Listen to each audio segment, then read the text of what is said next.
Olá, pessoal, bem-vindos a todos e a todas para a edição 2020 do Cidadão Global, um evento que é apresentado pelo Valor Econômico e pelo Santander.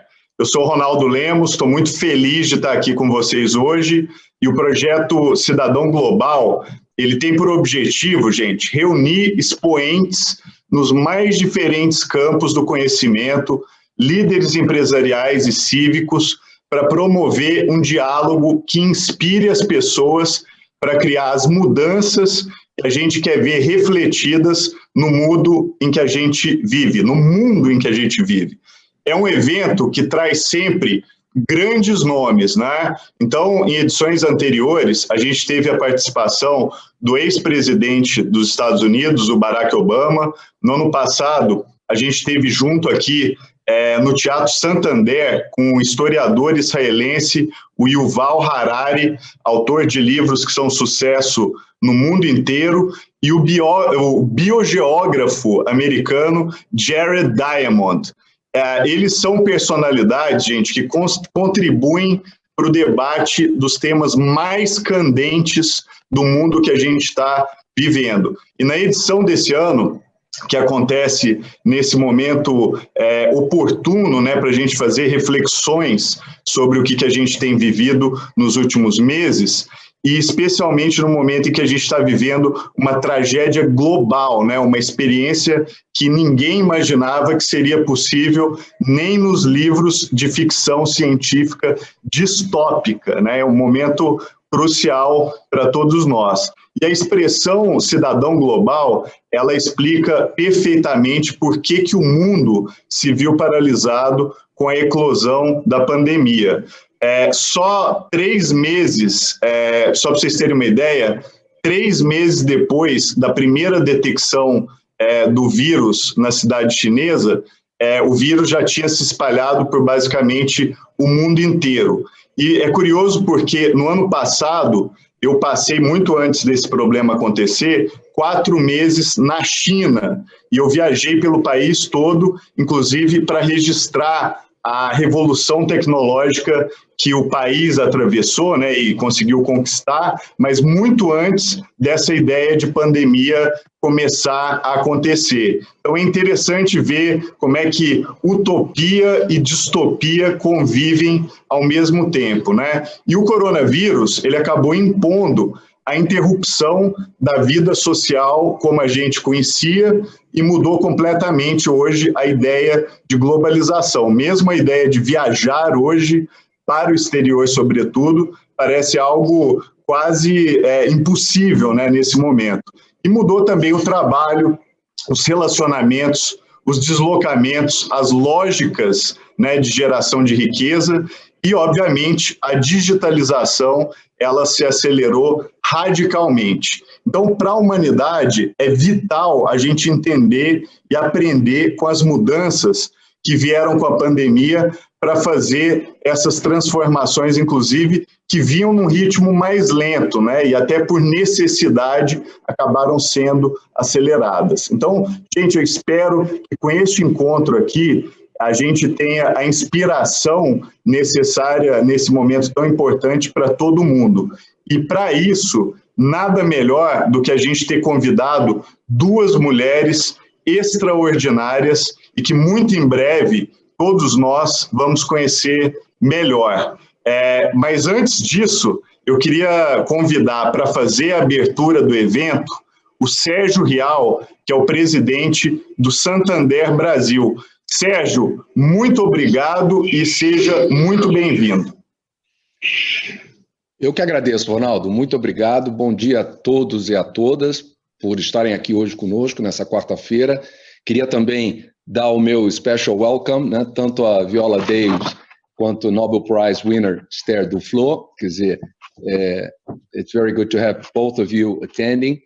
E eu queria aproveitar, Ronaldo, um pouco na tua linha, que esse evento seja um exercício da alquimia da esperança, em que também, a partir de uma transformação que ninguém esperava, que foi basicamente o fechamento do planeta, de certa forma, que a gente aproveite para realmente não só refletir, mas começarmos a ter uma mobilização social muito diferente daquela que talvez a gente tenha visto antes da pandemia.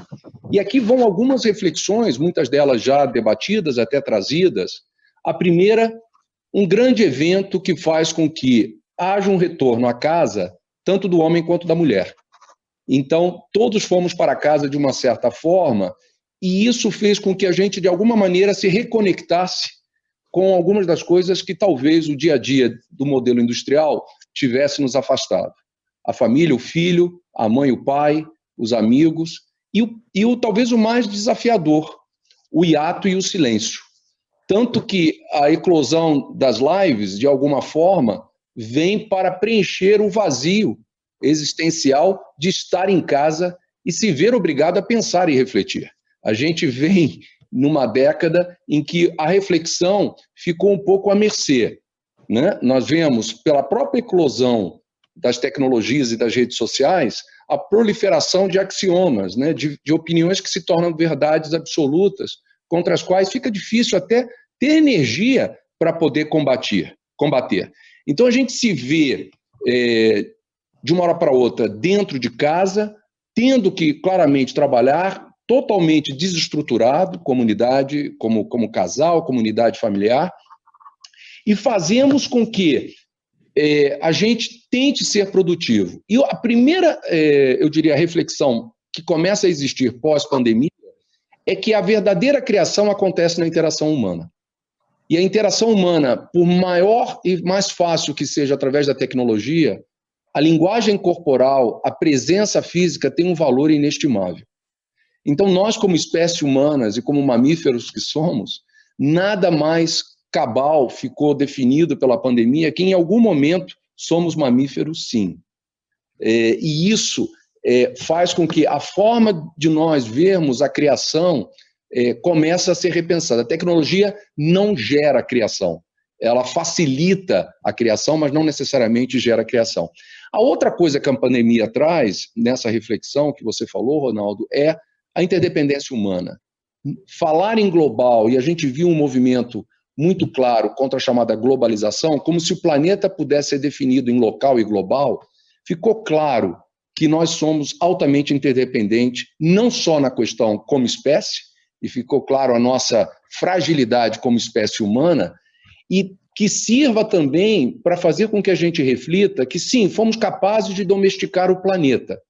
Inquestionavelmente. Domesticamos outras espécies, inclusive para poder comê-las, né? E fizemos até a domesticação ou até a subjugação de outras espécies, destruindo-as, né? Seja como caça, seja até por esporte. E vemos fazendo isso também em relação ao planeta. E eu acho que aqui, Ronaldo, acho que a pandemia deu uma parada para que a gente pudesse, de verdade, voltar a ver o céu, né? O pôr do sol e o nascer do sol passou a ser um evento em muitas fotografias e no dia a dia das pessoas. De uma hora para outra, registrar, seja uma foto da Baía de Guanabara, que obviamente que ainda não tem baleia, mas até registrar qualquer rio no interior do Brasil, passou a ser algo que a gente talvez antes da pandemia não investisse tanta emoção. Então, eu acho que a reconexão da humanidade, da nossa espécie humana com o planeta, foi extremamente útil. E o que me ajuda muito, Ronaldo, nesse sentido, é voltar a ver a primeira foto do planeta Terra, quando os astronautas foram à Lua, se eu não estiver equivocado, em 1968. Quando aquela primeira foto mostra uma bolinha no universo escuro, azul, né, e completa com nuvens brancas, e mostra, de certa forma, a nossa pequenez e fragilidade também. Acho também que fica alguns outros desenvolvimentos importantes. A eclosão do capitalismo social. Nós nunca vimos as empresas abraçarem uma agenda solidária como fizeram em vários países. Foi um evento no Brasil, foi um evento em vários países, em que as empresas realmente, apesar de se falar da redefinição do capitalismo, da redefinição do que é o propósito das empresas, a gente viu isso, a recategorização de que não somos adversários e sim concorrentes, mas que existe algo muito maior, que é o bem-estar da sociedade. Vimos também que foi algo extremamente importante, que foi a solidariedade das pessoas, além das empresas. No nosso caso, não foi só no nosso caso, o voluntariado, as pessoas mobilizando-se para poder ajudar, algo que a gente não havia visto durante muito tempo. Então, eu espero que essa semente permaneça, de alguma forma, da responsabilidade que nós temos em relação a todos os outros, né? E todos os outros da espécie. E eu diria, por último, o reconhecimento da importância da liberdade. Porque o que a pandemia também nos trouxe foi, de uma maneira, um impedimento de estar livre. Seja porque o Estado delibera o que nós temos que fazer, por uma questão de quarentena, de saúde pública, seja por o medo. O que ficou claro é que aquilo que nós julgávamos ser um bem inalienável, presente, não negociável, ele desapareceu. A liberdade desapareceu, de ir e vir. A liberdade de poder fazer aquilo que nós tomávamos como algo absolutamente rotineiro. E essa liberdade, eu acho que ela traz também esse reconhecimento, essa participação da sociedade como nós nunca vimos. A gente viu um movimento da sociedade civil super importante. E eu espero que esse século, que a pandemia, e obviamente o que vai ser discutido pelas ilustres convidadas nossas, que elas consigam pontuar também alguns valores que eu acho que não voltaremos atrás. O valor da inclusão, do reconhecimento, da amplitude e da plenitude da espécie humana, com todas as suas diferenças, 2/3 do planeta vivem na Ásia, nem sequer se parecem conosco, nem sequer têm as mesmas crenças que nós, como sociedade judaico-cristã. Poder ter essa amplitude e riqueza emocional de entender que fazemos sim parte de um planeta maior, de uma espécie que cabe a gente continuar curioso, cabe a gente continuar comprometido em evoluir. Porque, afinal, a única razão de nós estarmos aqui e sermos o que somos hoje, como Homo sapiens, como dizia o grande Yuval, é o fato de a gente ter sido capaz de poder não ter o orgulho de ter domesticado o planeta, mas de ser capaz, talvez, de domesticar a nossa violência, a nossa indiferença e, talvez, o egoísmo exacerbado que, talvez, cada um de nós ainda acredite que é o caminho daqui para frente. Então, com isso, eu termino, assim, uma pequena abertura e queria, mais uma vez, agradecer e parabenizar o jornal Valor Econômico, a editora Globo, pelo seu protagonismo no exercício permanente de pensar. Muito obrigado, Ronaldo. Então, passo para você a palavra. Muito obrigado. Sérgio, obrigado a você, obrigado ao Santander.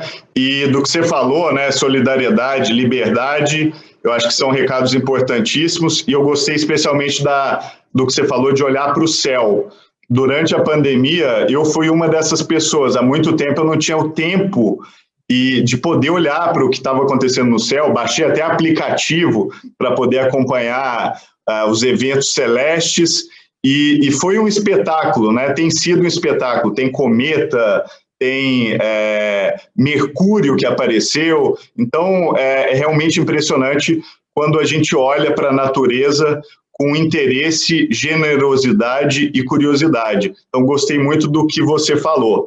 Gente, vamos então dar início aqui ao nosso programa.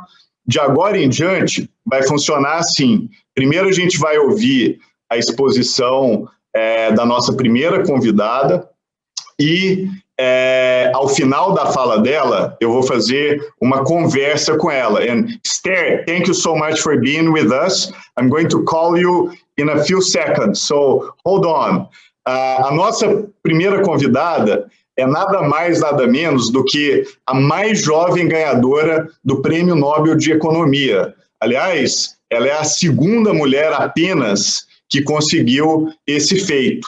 Ela nasceu em 1972, em Paris, é filha de um professor de matemática e, desde cedo, ela teve contato com obras humanitárias por conta da mãe, que era pediatra. Ela, hoje, é uma professora que é especializada no tema de redução da pobreza e também economia do desenvolvimento no MIT, né, o Instituto de Tecnologia de Massachusetts, nos Estados Unidos, onde ela também completou o seu doutorado. Mais do que isso, seus trabalhos também estão concentrados em resolver, na prática, né, o problema da pobreza. Algumas das suas pesquisas envolvem os efeitos das políticas de incentivos, por exemplo, a professores e capacitação de mulheres em comunidades pobres na Índia e na África, e o objetivo do trabalho dela, em grande medida, é demonstrar quais investimentos têm o maior impacto positivo na vida das pessoas em situação de vulnerabilidade. Então, o trabalho dele é livre de amarras ideológicas e tem diante dele, né, dilemas que parecem insolúveis, né? Ela faz perguntas objetivas e chega a respostas claras usando método científico, lógica e instrumentos da economia de mercado para levar adiante políticas sociais. Então, senhoras, senhores e todos e todas que estão aqui nos acompanhando, eu tenho o prazer e a honra enormes de apresentar para todos ESTHER DUFLO. ESTHER, welcome. The time has come, so we are very happy to have you here, and I'll give you the floor for your presentation. Thank you very much. I hope you're having a good summit, and I am very pleased to talk to you today. So we really face some urgent situation today. According to a recent World Bank report, COVID-19 was going to add as many as 150 million extreme poor by 2021. And the way in which the World Bank defines what is extreme poverty is people who live with the equivalent of less than $2 a day and a person, so a very limited amount of consumption.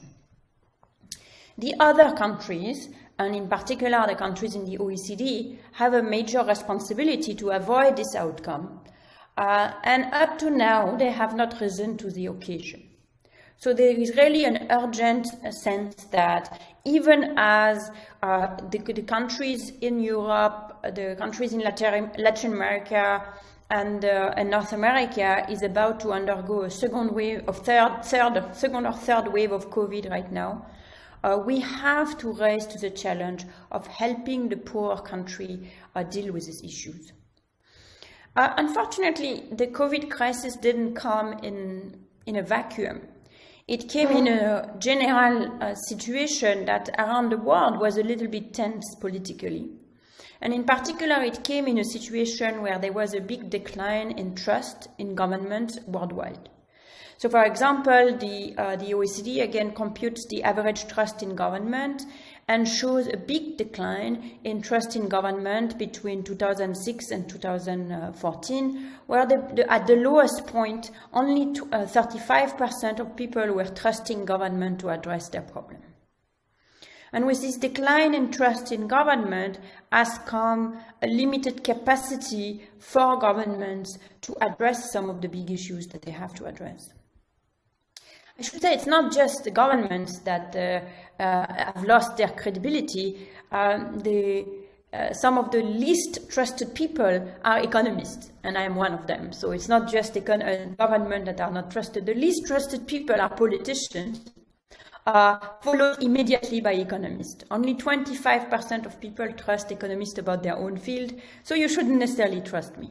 In contrast, 84% of people trust nurses and doctors about their field of expertise.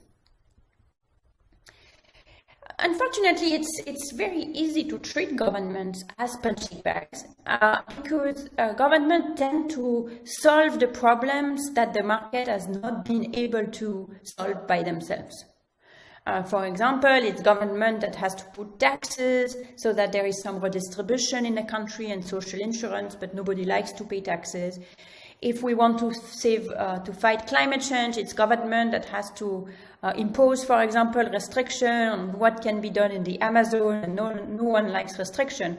So government is always fighting with the inherent disposition of people, and therefore it's very difficult for them to do a good job. And again, to go back to economists have played a pretty big role in encouraging this distrust by often insisting on the various problems that government have, from corruption to red tape, etc. But the COVID-19 crisis has changed the situation to a big extent, because it's reminding us why we need governments.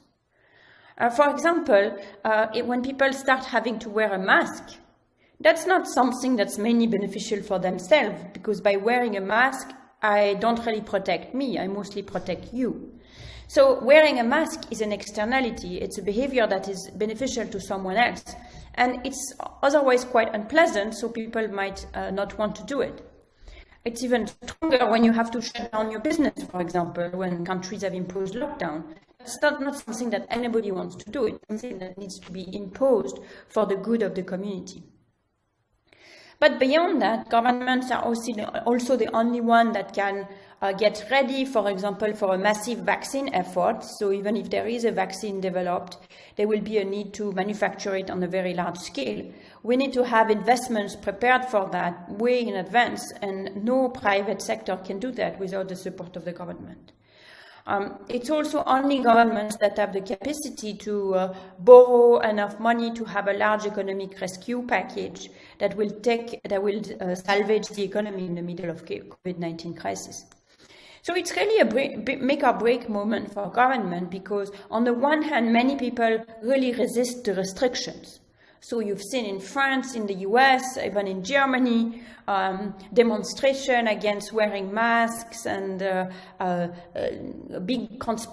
whole lot of conspiracy theories have circulated on social media and elsewhere, saying that COVID-19 doesn't really exist. It's all a conspiracy to make us change our behavior, and so on and so forth.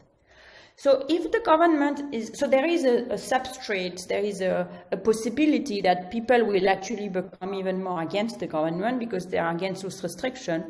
On the other hand, if people see that the government is reasonably competent in avoiding the worst of the possible outcomes, then it could reassure people and make them more willing to go along. So as we are kind of embarking in this effort in rethinking our common policy making in a post-COVID-19 world, there are a few lessons we need to keep in mind. And these lessons, they're coming in our book, Good Economics for Hard Time, but I'm not summarizing the book like point by point by point, because this would be very boring. Instead, I'm giving you some of the major themes that you start seeing all over the different chapters. The first one, that's an important one, is the idea that financial incentives are overrated. So what do I mean by that? Well, a lot of our social protection systems are under the shadow of the Victorian era in which they were invented.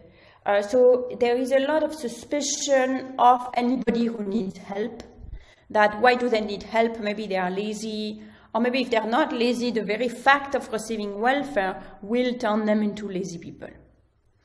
But in fact, there have been in many countries, in particular in many Latin American countries, experiments run with very generous social welfare system for the very poor. So Bolsa Familia in Brazil, Oportunidades in Mexico, where people the poor received a significant amount of money, conditional on some behavior, like sending their kids to school or getting preventive care, but not conditional on work.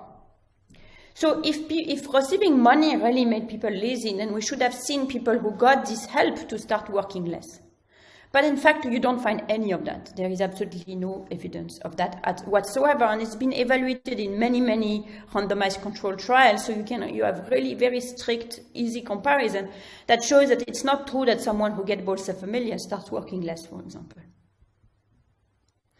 And we've seen something much more recently on the same topic, which is during the COVID-19 crisis in many countries, people received help. And the help was, the objective naturally was to go as fast as possible in giving help. The help was made unconditional. So for example, in the US, the original stimulus bill offered $600 per week for unemployed workers. So they did that, And they were, from the very beginning, Republican senators in particular were concerned that it would discourage people from going back to work. But it's been studied. There are now about half a dozen studies already of this program, which is only a few months old. And none of them find any effects, basically. People, if they could get back to work, they went back to work and they abandoned the $600 help.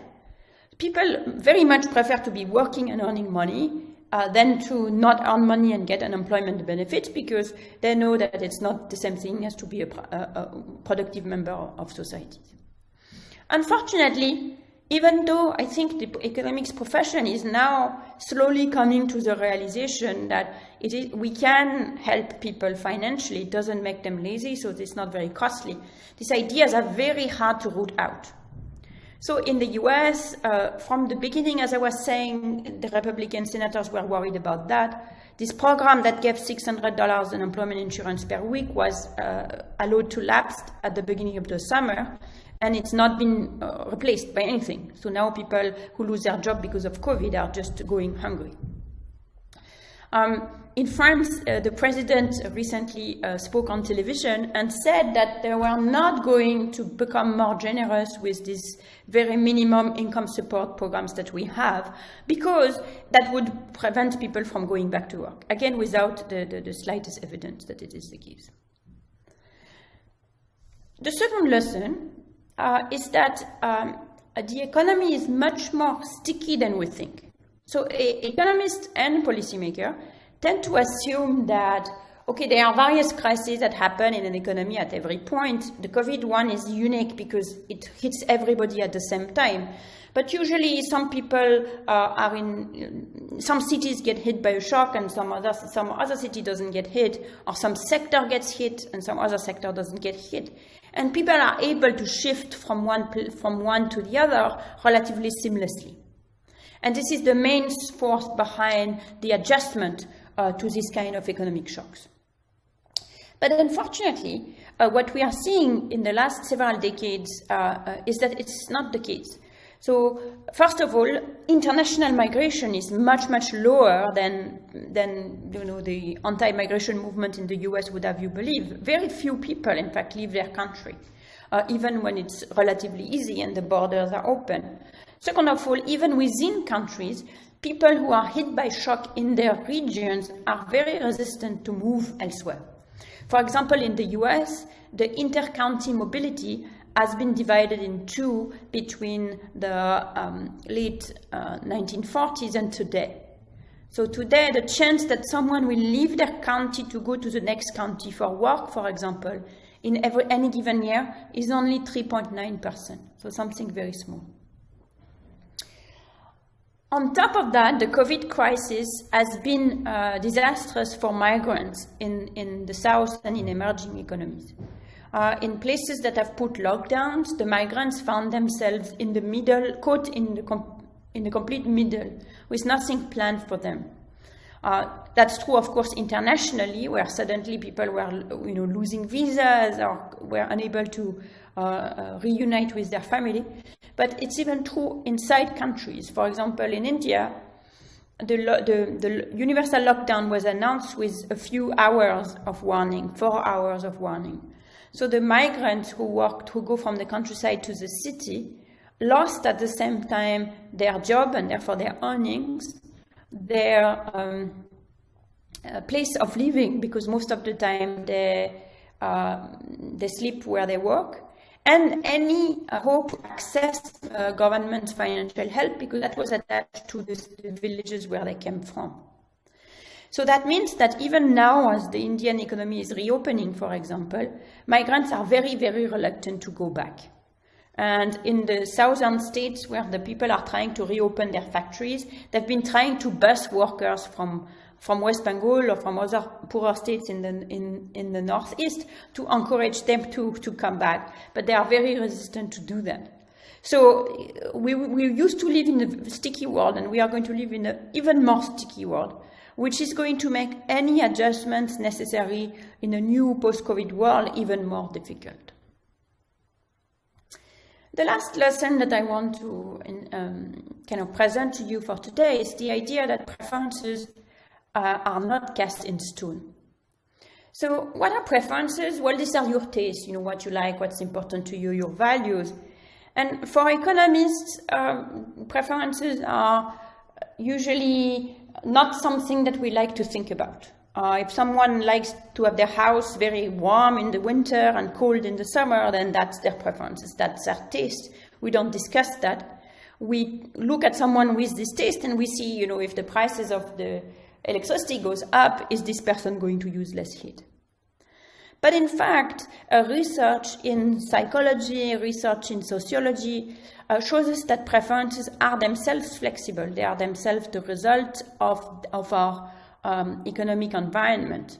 So for example, in France, starting with the big strikes last winter and then the COVID, everybody started using their bicycles to go to work. And it is unlikely that people will go back to using their cars or the metro because we are creatures of habits and now, you know, everybody's happy using their bicycle.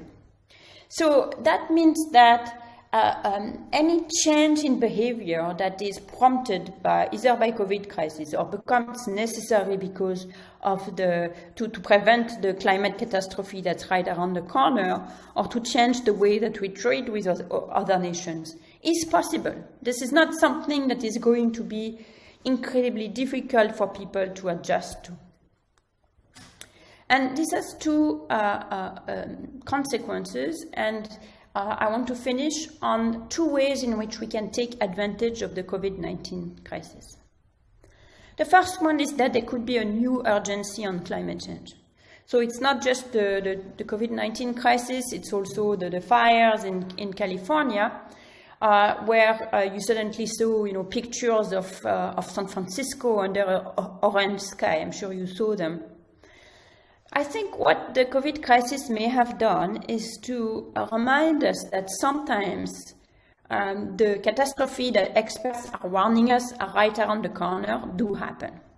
So the human beings are, have suffered from something called projection bias, which is they think that whatever there is today is going to be tomorrow. So if a scientist tells them, there could be a huge pandemic, they're like, well, whatever, you don't really think about it. And it's the same with me. In January, when the crisis was at its peak in China, several of my colleagues and myself had lunch together at MIT, and none of us even imagined the possibility that this would start coming to us, when it was already probably in Europe at the time. That's how strong the projection bias is. But when something like COVID-19 crisis happens, then you realize that, maybe what they are telling us, I do need to listen, I do need to take into account, because maybe sometimes nature is stronger than us. And my hope, in a sense, is that one of the silver lining is that we take that call to action seriously and start being serious on the climate. And combined with the fact that we've changed our behavior already, circulate less, work more from home, take bicycles and the like, it might also show us that we can actually change many things about the way we live. The second opportunity is to rethink our social protection system from the ground up, putting dignity at the center of social policy. So today, as I was saying, the social protection system in most countries, middle-income countries, rich countries, emerging economy, everyone, have the same feature of the protection system that we are putting a lot of hoops and jumps in front of people who need help. We are trying to make it difficult to not encourage them to stay on welfare, to stay helped too much, and to avoid them to overuse the help or so on. And this has two very damaging consequences. So first of all, it doesn't do any good because, as I was explaining to you before, in fact, there is no evidence that people become lazy when you help them.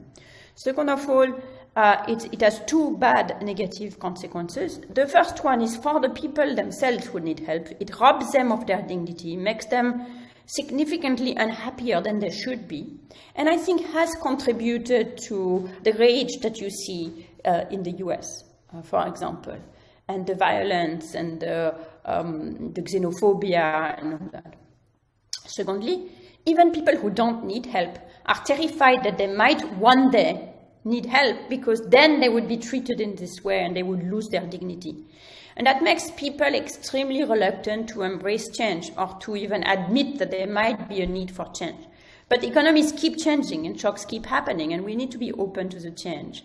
And if people are so worried about what might happen to them if anything changes, then it again contributes to the rise in xenophobia, in polarization between people, the difficulty to discuss our issues, etc. So let me stop here, and I'm happy to continue this as a form in a conversation with you. Esther, thank you so much for your words. It's really an honor to have you here with us today. I'm going to follow up with you with some questions, and I think we can take a look at some of the points that you have raised. So let me start talking about globalization.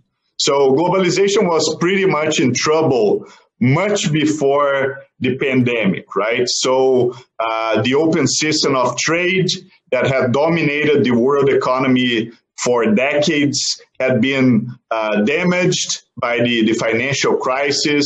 And now we even have a trade war between the United States and China. So my question to you is, as economies reopen and activity will recover, should we expect a quick return to a sort of a carefree world? Should we expect like a V-ladder recovery, or should we expect a K-ladder recovery? So what do you think will be the effects of the pandemic in globalization? So I think there are two questions in your questions, the questions of the recovery and the question of trade. So let me start with the question of the recovery. I think it really, so the first thing that it depends on is how much the virus is brought under control. What we are seeing with China, for example, is that if you can keep the virus under control, the economy can have something like a V-shaped recovery, can recover very quickly. But in other countries, in Europe or in the US, or in Brazil for that matter, the virus not being under control means that the recovery is not in a position to go anywhere really. So it's not V-shaped or K-shaped, or it's like kind of flat-shaped, because it's not just because there are restrictions. Because even in countries where technically there are no restrictions, people are just very concerned. And the uncertainty is not a good scenario for investment. It's not a good scenario for people to consume, to buy durables and stuff like that. And then on top of that uncertainty, which is kind of the basic of a crisis, there is because some people lose their job, these people cannot consume, therefore they stop consuming, and you have a Keynesian kind of multiplier on top of it. So the first thing that is needed for any sort of recovery is that the virus is kept under more control. And that's going to happen for our societies, in Brazil or the US. I don't think it's going to happen until there are better treatments or vaccines, because the type of control that are in place in China are just never going to fly in our political system. But even when that happens, the question is, can you have a V-shaped recovery? And there I think you can, because for example, if you look at people after a war, at economies after war, they tend to recover very quickly. But that doesn't happen in the absence of an effort for it to happen. And in particular, one thing that could stop from happening even after we have a vaccine or treatments is if we don't manage well the protection of the most vulnerable now. Because if the most vulnerable now are in a situation where they go, K-shaped, as you were describing, instead of recovering, they are becoming poorer and poorer. This could really kind of put the economy in a sort of a bad shape that is going to stay even after the situation is otherwise better.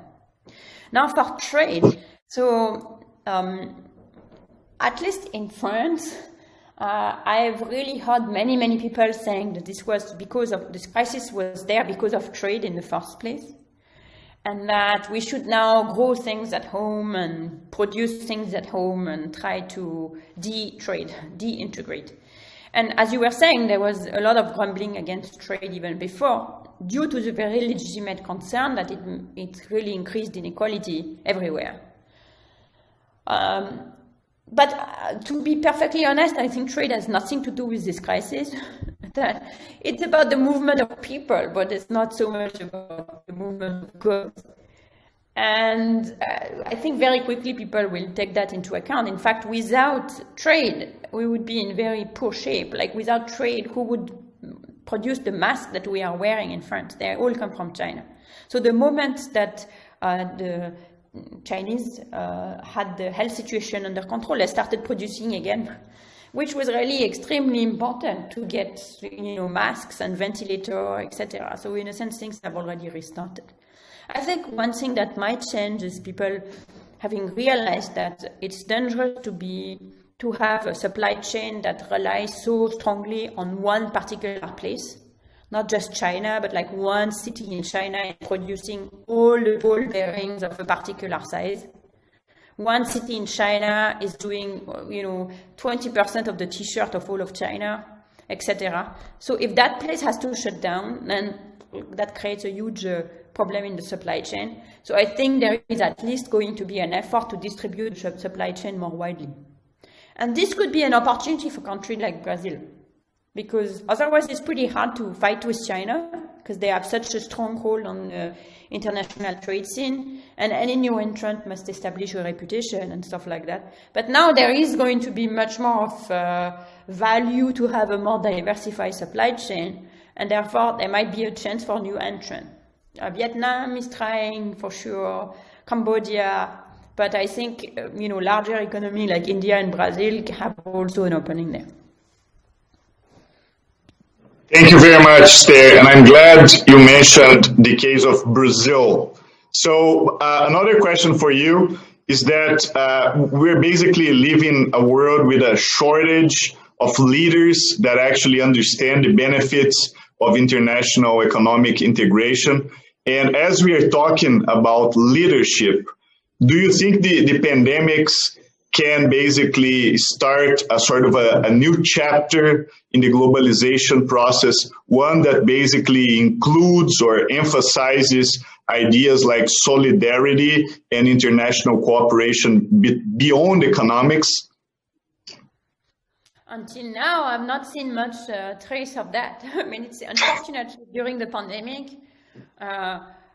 countries have seemed to retreat to their own private interest and decision making, if anything, limiting cooperation rather than increasing it. That's very regrettable. You would think in the middle of the pandemic, it's a moment where you realize that it would be helpful to work together. But given who we have in power in various places, that has proven to be difficult. So I'm not holding my breath for a new Bretton Woods kind of situation where we reinvent international cooperation to make it more inclusive. Could happen. But do you think, just like as a follow-up, do you think there might be something good coming out of the learnings that we've had in the pandemic?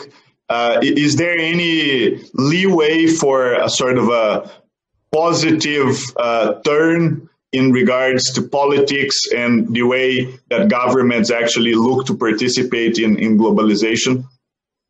Yeah, no, I think that there definitely is. Once maybe we are not in the throes of the pandemic itself and people have a bit more governments. To be honest, governments have had so little breathing space now that maybe they didn't have time to engage in new international collaboration. But it could be after the case, after the fact. And there could be one on vaccine. I think if there is still a lot of space for more international collaboration on vaccine. If the US administration changes, I think that there would be. talks between Europe and the US, for example, including the developing countries as a very natural place where vaccines are needed, and without vaccinating people in emerging markets, it's going to come back. So I think that might be, maybe the collaboration on the vaccine might be a really, would be a first step. And then I mentioned two other in my talk. One is the climate change, which I think will again, if the US administration changes, will again become top of mind. There has been municipal election in France right after the lockdown, and they were postponed during the lockdown. And the Green movement has made tremendous progress during those elections. So there is clearly a reckoning or a more interest in our plight as a shared planet, which might translate into more effective negotiation in the next round of climate agreement. And there, China wants to be in it. So that's a place for all the nations to work together. So I think with these two examples could be like a good place to start. On the trade, I mean, to be honest, the trade is fairly open. It is in fact very open, and what we do need to make it more inclusive is to help more people kind of find a little niche inside the trade world. And as I was saying, I think the pandemic might be an opportunity because everyone recognizes the need for more diversified supply chain. So there might be an investment from the richer countries to kickstart some production things in other countries. So you might see, I don't know, PPE being produced in Brazil, or vaccine manufacturing need to be set up.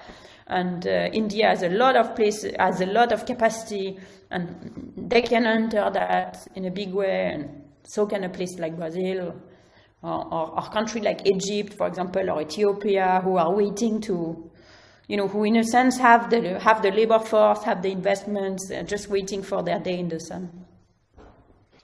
Personally, I do hope that Brazil will take up these opportunities, Esther. So hope so. So right now, there's many women-led nations that have performed successfully in combating the pandemic. So New Zealand is a good example, Taiwan, Germany. So how do you see the role of women in your generation? What do you think are the changes and achievements that we've been seeing lately, and what can we expect going forward? So I don't know, to be honest, I don't know whether the countries that have a woman leader do better because they are better countries and that's why they elected a woman in the first place, or because women are better as leaders. I think both could be true. But what we are seeing is that in politics, women have generally made progress in the labor force everywhere, in education, in accessing jobs. But in politics is one where the progress has been really slow, typically, much slower than you would expect. The hope is that regardless of why these countries did better, either because their leaders happen to be great and they also happen to be female, or because these are good countries in general. Anyway, we still see it, that women are doing very well and much better than men.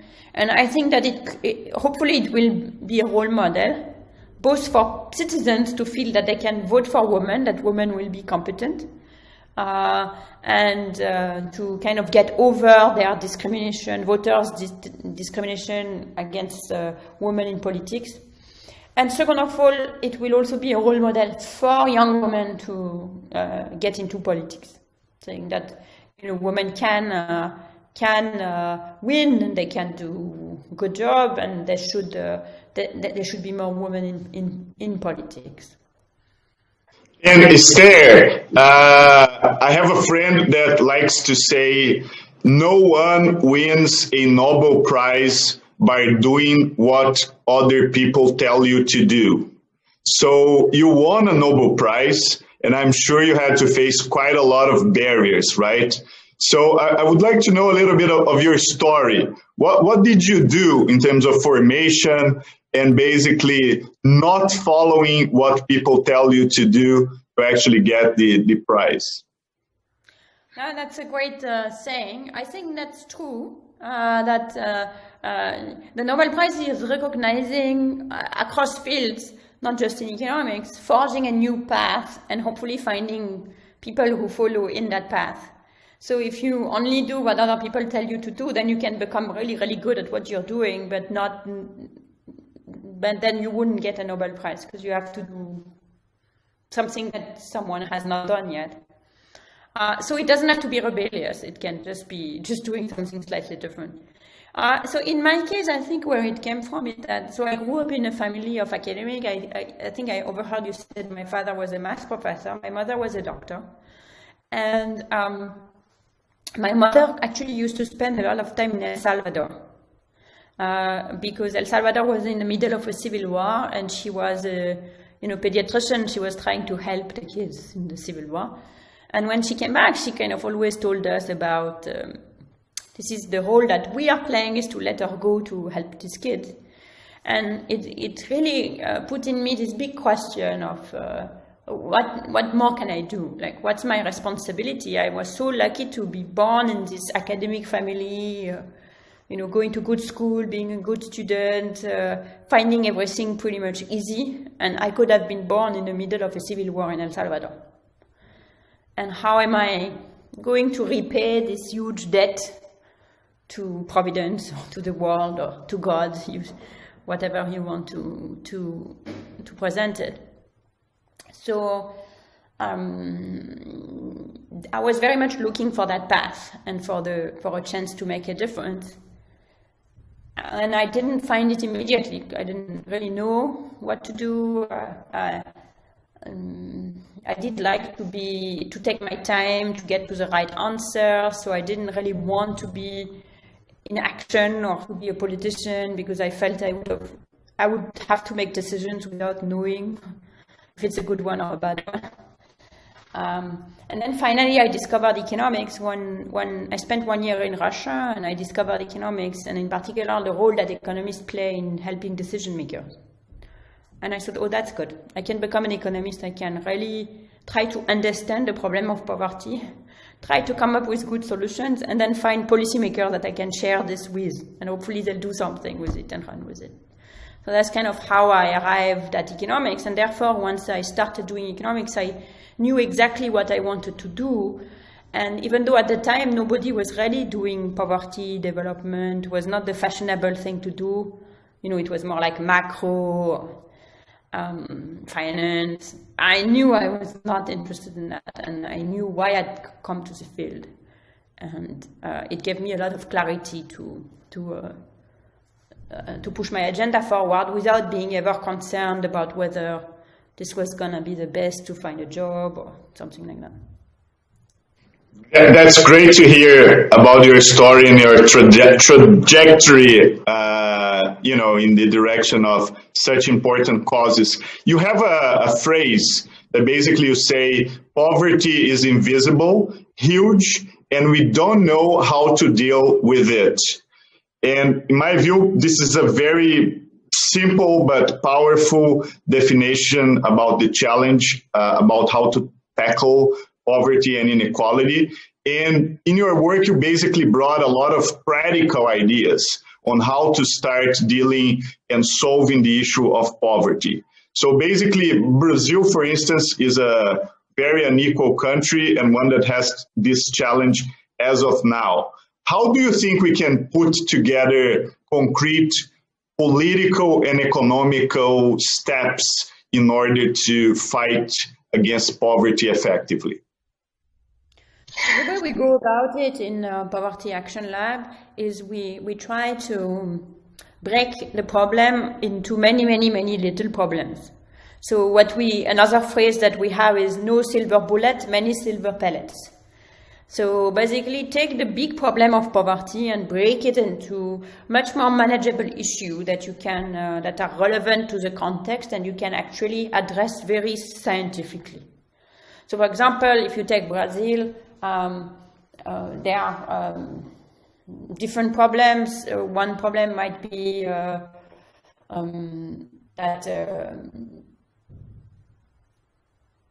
kids go to school, but they don't learn very much in school.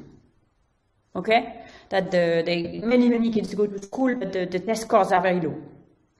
So you might start wondering, how are we going to address that issue? Because if they learned more in school, then they would actually benefit more from their schooling and take those skills to the labor market.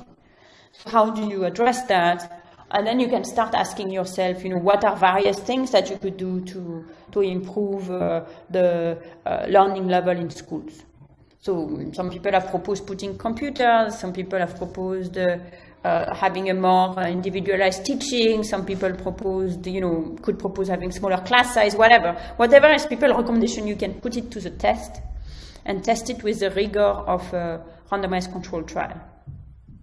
Or people could say, what would work better for early childhood development in Brazil?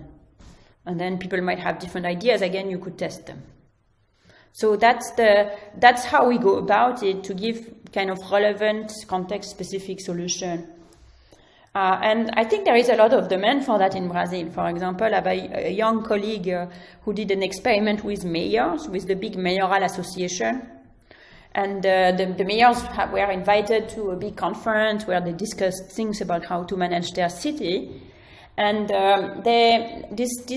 my colleague and his friends, they proposed to them to attend sessions where they would give them evidence-based policy on early childhood development, for example. And they found a lot of demand for those sessions. People really wanted the information. They were more likely to put it to work. And Sarah, talking about schools and education, you always emphasize the correlation between schooling and salaries, right? So one thing that I think is interesting, Brazil invests a lot in education. So we have 50 million children in school in Brazil, but in spite of that investment, the educational levels are still not ideal, and actually far from that. So if you look at the results of the PISA exam, the top 10% students in Brazil compared to the lowest 10% students in China or in Vietnam, which I think it's a wake-up call for Brazil. So the 10 best percent students in Brazil are at the same level as the 10% worst students in Vietnam. How do you think we should cope with this? And how does the education level actually relates to the chance of personal development and reducing inequality? Yes, so the education level is not sufficient to learn something. Around the world, many children are in school, but they're learning nothing in school, so that's not helpful. And in that case, I don't think there is a big gain in, if you go to school but you don't learn anything there, then there is no big gain on the labor market, naturally. So I think it's very important to improve schooling quality in Brazil. And that's the discussion we were having before. So how do you go about doing it? I actually don't know exactly the answer for Brazil. I have ideas because I've been looking at the same problem in other countries. I do think the pandemic is a great opportunity because everyone was sent home and they are going to go back to school almost like an empty slate. And the school themselves would have discovered new things. There is now much more online material. So there might be a possibility, for example, to use much more effectively the material that is coming, that is produced worldwide, to produce good content, to give good content to the students, and then have the teachers play a role as as tutors, helping them out with the homework, discussion, how does it apply to your life, etc. But it's really not just a Brazilian issue. India, which is one country where I work a lot, has just the same problem, where a lot of kids are in school and they know nothing at all. I don't think they even participate in PISA, but the levels are just pathetic. And France, which is a rich economy, which has had compulsory schooling since 1871, doesn't do very well on the PISA and the TIMSS exam either. So many countries have are in this situation where they need to improve the quality and make the system more inclusive in particular. And often poor quality goes with very demanding curriculum that most children cannot follow.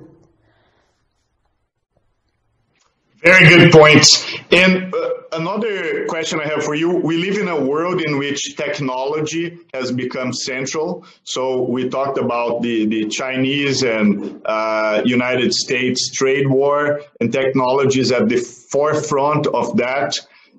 Do you think technology and technological development can be a force for promoting development and maybe helping eradicating poverty as well? I think it can be, but it would be very dangerous to consider it to be a silver bullet. I think it can be very effective. It can also be very pernicious. In Brazil, you have this huge phenomenon of WhatsApp rumors, which can go totally the wrong way, depending on what is being circulated. So I don't think there is something really obvious. I have some students who looked at the impact of 3G broadband on the phone on kids' performance in school, thinking that, okay, now they have access to the internet, they have more possibility to find to learn things. They didn't find any effect either way, neither positive nor negative. Doesn't mean it's, nothing can have an effect, but I don't think you have to assume that it's going to have this effect. A technology is just a tool. Then you have to think, what is this tool going to be used for? It's not sufficient to just turn on the internet in the villages, make sure everyone has WhatsApp and Facebook, and hope that, good things are going to ensue. Good things, bad things, both are going to ensue, but if you want the good things, you need to steer them and be a bit more specific in what you can do with this technology and how people will be using it. And I'm curious about your personal use of technology. Are you a heavy user? Do you spend a lot of time on your smartphone? Because I want to understand, how do you gather information and how much technology is a force, for instance, in your trajectory to getting a Nobel Prize, or is it a distraction? So how do you use technology yourself? So first of all, I avoid the worst distraction. So I am not on Twitter, I am not on Facebook. I don't doom scroll. I don't, and so that's put that aside. It's still a distraction in my life. I spend way too much time reading the New York Times and answering emails that don't really need answering. However, of course, the technologies have completely changed the way that we collect data. We used to collect data by going to people's doorstep with big questionnaires and writing them up and coming back to the office and typing everything twice, and it used to be long and costly. And of course now all of the field officers have a little tablet and they write down the answer immediately on the tablet. And when the pandemic struck, when we couldn't go to the field anymore, we were able to pivot really, really quickly on cell phone surveys. And so the technology really came to the rescue. There are limits to that because you can't really replace human contact. I think we've seen it with Zoom fatigue. But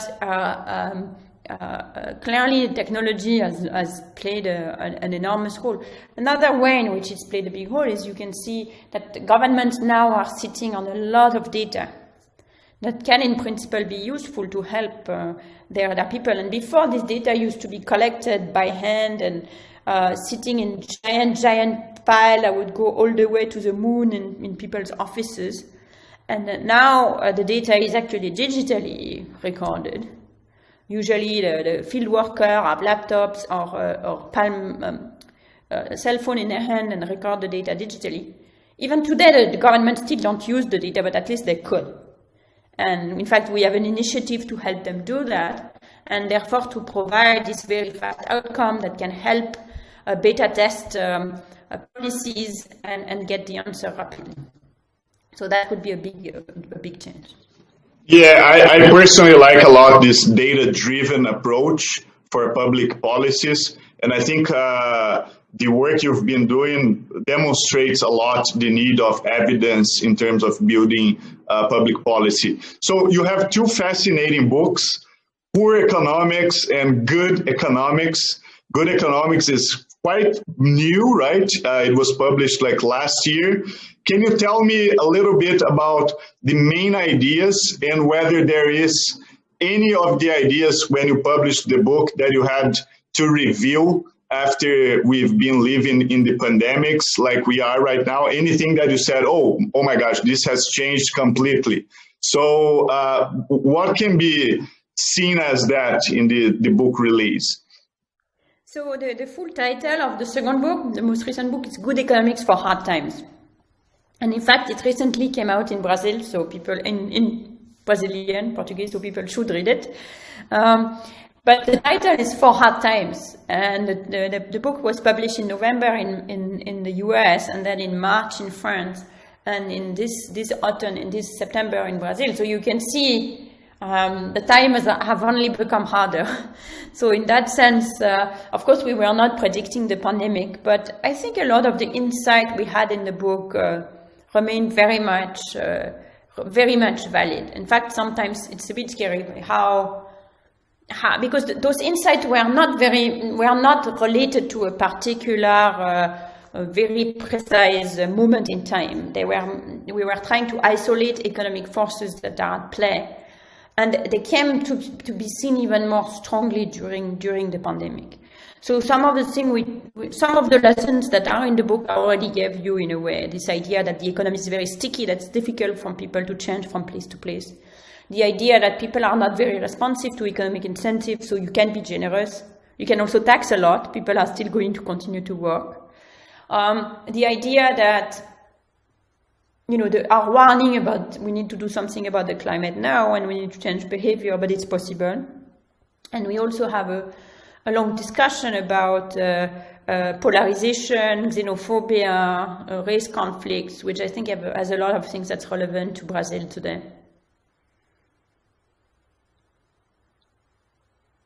And I am glad that your book has been translated into Portuguese. So I'm pretty sure that a lot of the people that are watching us right now will look into your book happily, because definitely we're living through some hard times. And Esther, another question I have for you is about universal basic income. So there's a lot of debate about that particular measure because of technology. So people fear that automation will basically disappear with a lot of jobs, and governments will have no other choice rather than establishing some sort of universal income. But now we've seen a lot of debate about that once again, about the pandemics. So Brazil is one of the cases. We had to establish an emergency support for people very fast because a lot of people were prevented from working and were basically risking going to hunger and other very difficult situations if that had not been done. So what is your take on universal basic income? So we have a different answer for the richest economies and for economies, including probably Brazil, which is still a rich economy, but where there is a lot of informality, and poor countries. For the richest economy, like the US or like France, we are basically saying that, look, the government has great data on what people need and who needs help. So you might as well just use the data and give more to the people who need more. And moreover, people don't need just money. You cannot buy yourself social peace if you take the job, if technology takes all the jobs away simply by giving people an income. What people really want is a place in society, and for that they need a job. So for the richer countries, we are more recommending to put a lot of money behind training and helping people transition, housing subsidies, etc., to help them get inserted in the economic enterprise. And of course have minimum income for people who cannot for a reason or another. For the poorer countries, it's different because our data is not that good. and some people are lost, like they don't belong to anywhere in the apparatus. And we need to be, those people need to, people who are, for example, informal workers, they need to have something in case something like COVID crisis hits. So what we recommend is universal, very basic income, which is basically universal, no strings attached, but it's not big at all, and you get it when you need it. So basically every month when you need the income, suppose you have it, you're registered in an application on your phone.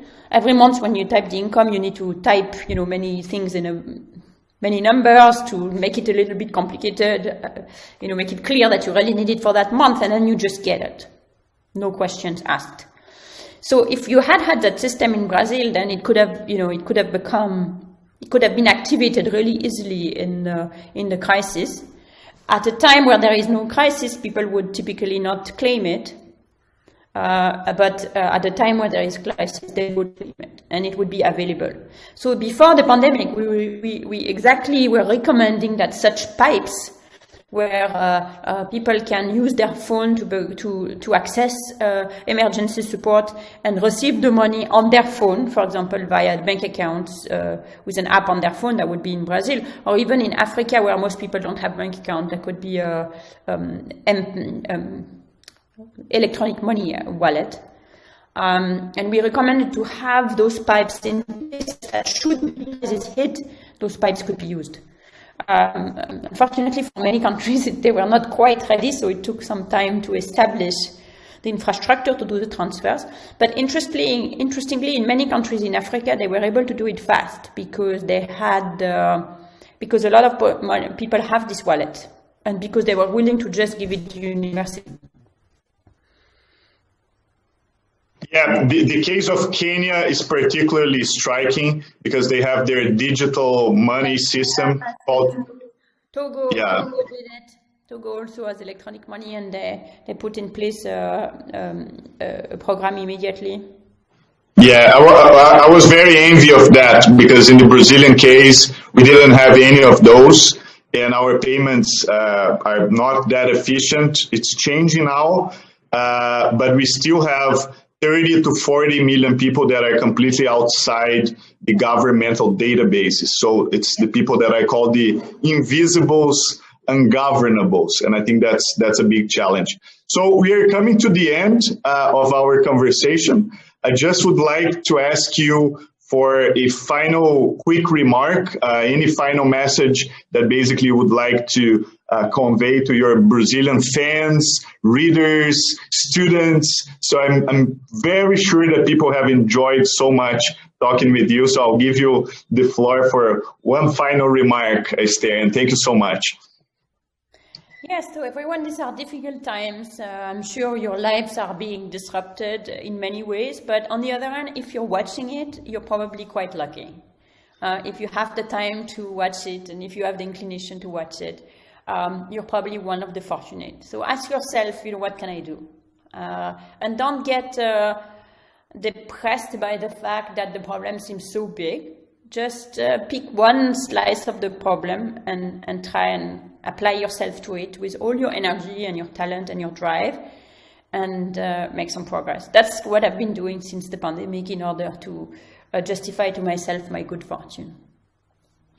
Thank you so much, Esther DUFLO. It's amazing. Thank you for being with us today. I'm very happy with your conversation, and I always learn a lot from you, as everyone else. So thank you so much. Thank you. So, pessoal, vou voltar aqui de novo para o português, tá? Eu acho que todo mundo deve ter visto quão encantadora e interessante é a visão da Esther e como ela é importante também para o nosso caso aqui no Brasil. Inclusive, eu quero aproveitar aqui só para dizer que a gente já está em cima do laço e eu gostaria de já passar para a segunda fase do nosso evento, onde a gente vai conversar com a VIOLA DAVIS, que já está aqui conosco. Então, pessoal, eu acho que não precisa nem dizer que algumas vozes, né, que são raras e lastreadas pela coerência e a força de obras que são consistentes, de grande impacto e alcance. E pessoas que têm essas vozes são capazes de, ao mesmo tempo, protagonizar e liderar os movimentos de transformação da sociedade e inspirar gerações futuras. Uma das maiores autoras da história da literatura americana, a Toni Morrison, numa das diversas vezes em que ela definiu, né, o poder transformador da arte, da criatividade, ela disse o seguinte: sei que há poemas que só falam de flores, mas a maior parte da boa poesia também é política. Arte é sobre algo que preocupa e importa aos seres humanos. É sobre sugerir uma solução ou apenas sinalizar a importância dela. A arte faz isso. Então, eu acho que a trajetória da vida e da carreira da nossa segunda convidada cabe perfeitamente nessa definição da Toni Morrison. Ela é atriz, produtora e ativista. Ela nunca aceitou as imposições do destino, ela nasceu em condições de vulnerabilidade e foi vítima, inclusive, de situações de racismo, uma chaga que a gente sabe que até hoje está aberta no tecido social americano e também brasileiro. Ela é uma das mais expressivas vozes da transformação da atualidade. Ela, aliás, ganhou a tríplice coroa dos prêmios mais importantes das artes dramáticas, né? Ela ganhou o Oscar, o Emmy e o Tony, ou seja, com uma carreira que foi consagrada no cinema, no teatro e na televisão. Senhoras, senhores, todos e todas, com vocês eu tenho a honra de conversar com Viola Davis. In order to make the most of our time, I'm going to go right to the questions. So basically, the first thing I was talking with ESTHER right before you was about the pandemic and the impact over the global economy that we are actually still experiencing and so many major changes in all areas of our lives. Things are going really fast. And I think the pandemic made us look to ourselves, right? And to create a context, also in terms of society, for demonstrations in favor of egalitarianism, rights, and I think so many important causes. So, Viola, in your opinion, what do you think should we expect from leaders, governments, companies, and civil society, and of course the arts, in order to build a better future for humanity? Well, that's a big question. I call that a Moses question. That's a parting the Red Sea question. Well, I think that we're in a period of wokeness. That's what we are. We're in a period where the mask has been taken off. And listen, I could go on, but here's the bottom line. The bottom line is that there is a caste system, a status system at play, where you have extreme gaps in wealth and opportunity and privileges. And what happens with a pandemic, what happens when you have any outside force that affects the economy and affects the culture, then those gaps in class and race become even more pronounced. And so the people who are without, who feel like they have no stake in the society, become even more desperate. And the people on top become also more desperate to keep the status quo.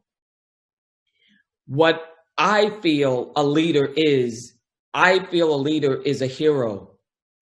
A leader is someone who has to serve all of the people, not just the small sort of population of their constituents. They have to have a larger vision of what they want for the culture, how to get it, and how it serves everybody.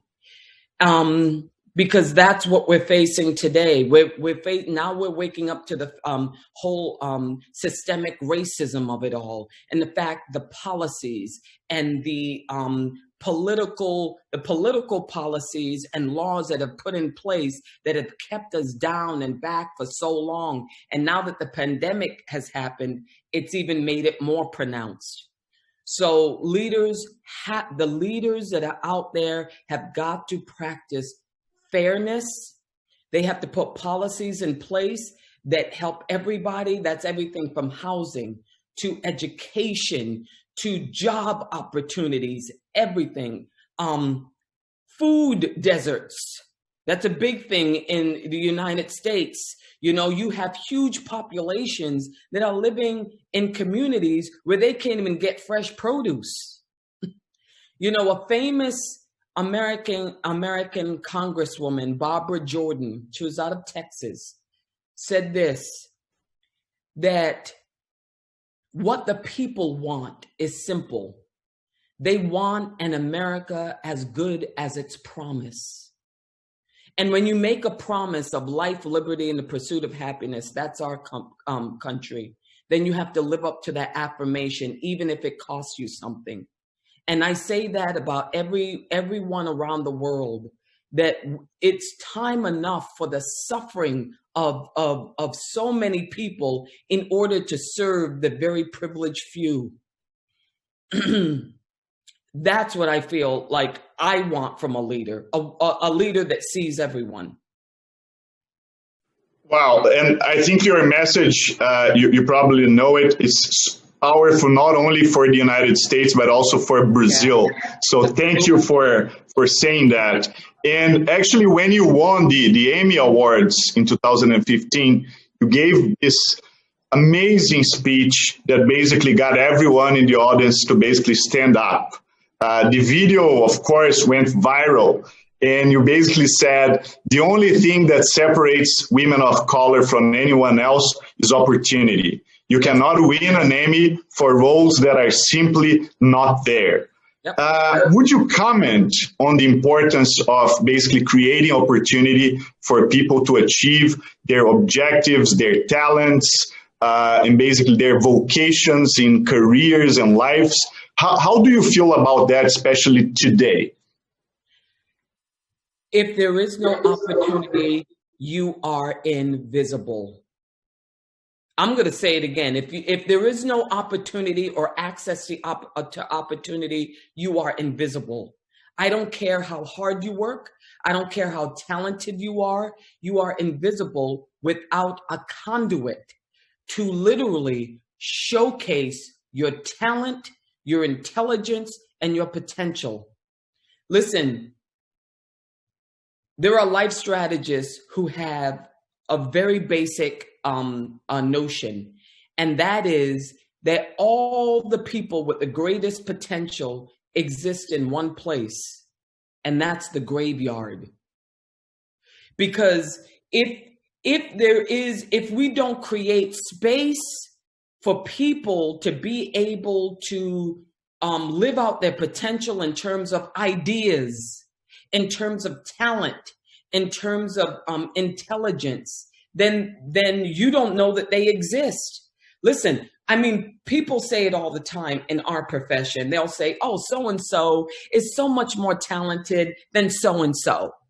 So-and-so, I saw them do a role that won them 5 Oscars. And so-and-so has never won one. Well, I would say that the only reason why someone has won 5 Oscars is they have had the roles that have made it possible for them to go to the Oscars 5 times. But without that, then you're just a person sort of swimming in a lone ocean. So you have to understand that when you are a person of color, and listen, in my profession, that's all I could talk about. I mean, I could go into statistics in terms of women of color. Our numbers are higher than everyone else in everything, in sex trafficking, in healthcare, as 246% more likely to die during childbirth.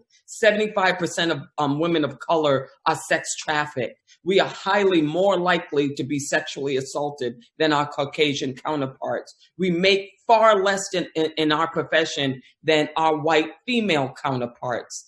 I mean, the numbers are just so all over the place. So you have to understand that if you do get through and you somehow can break that glass ceiling, then you have an awesome responsibility that is also very frightening. And the responsibility for you is to create legacy. And the legacy becomes bringing other people up behind you.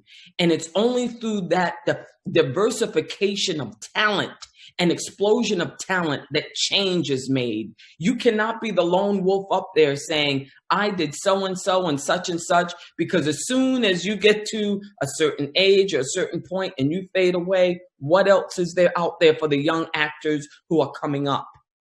So that's your responsibility, is to pass the baton on to future generations, whatever that means, in whatever profession, whatever opportunity that was given to you. If you're not becoming the change that you want to see, then basically you're just living for yourself. And I think what you say basically about like caring not only about yourself, but for others and for society as a whole, is such an important thing to think right now, especially in these moments we are living. Yes. And Viola, basically, you are an actress, a film producer, an activist. How do you think all these roles can help transform society for better? Well, here's the thing. I don't know if it can transform society for the better. Okay, I have to be honest. How I articulate that is that I hope that it can change society for the better. I cannot emphasize enough the importance of leading a life of significance.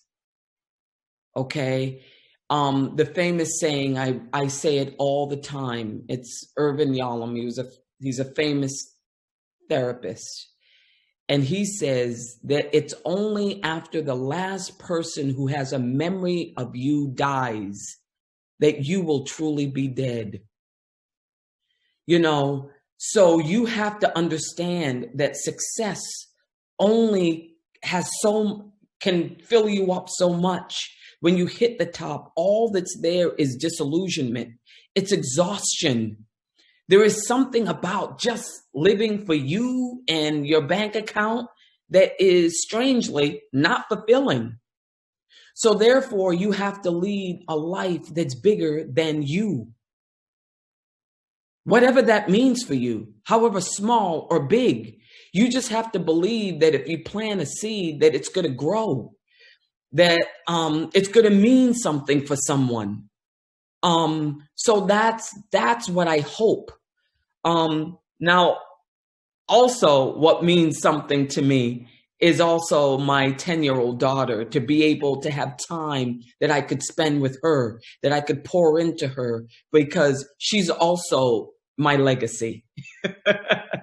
So it's not just out there holding signs, changing the world, telling people to vote, being involved with No Kid Hungry and food poverty. It's also this personal conversations that I have in my house. It's also what I pour into my family. It's also what I pour into myself. All of that creates ripples of change. But, I just hope that what I do causes ripples. I just hope. Well, hope is something that we need so much. Hope needs to be back.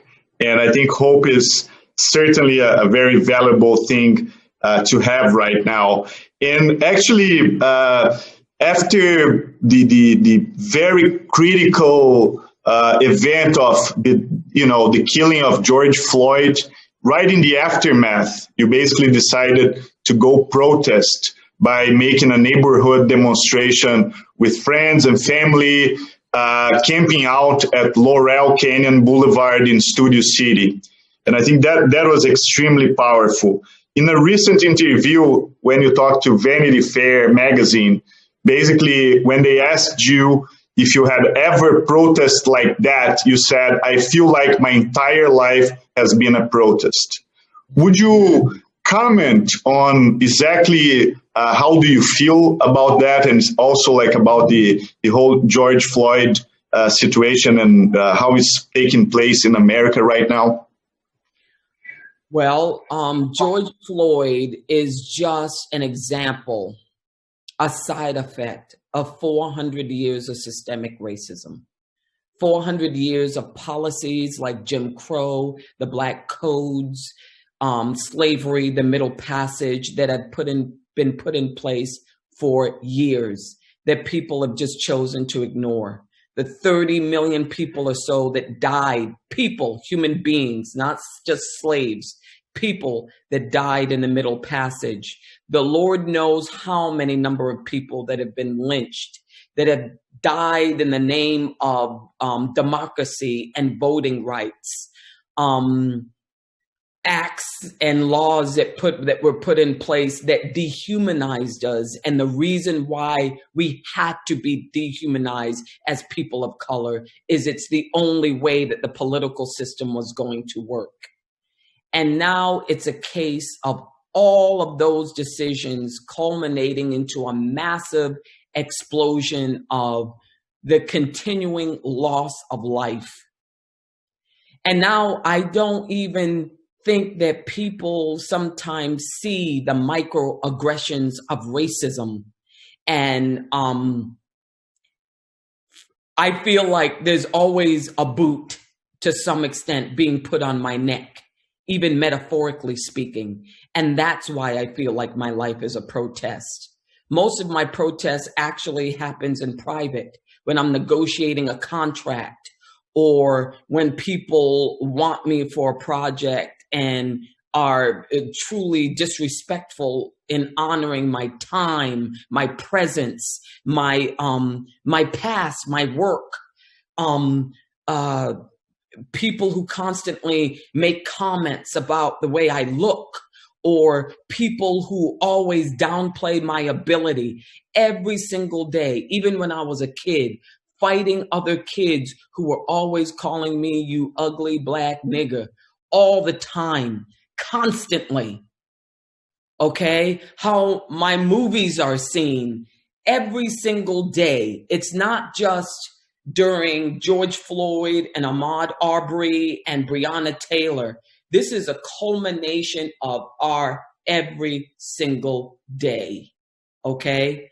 And that's why every decision I make is with the understanding that I absolutely am Viola Davis, but I am representative of the woman of color out there that has been literally snuffed out, erased for so many years.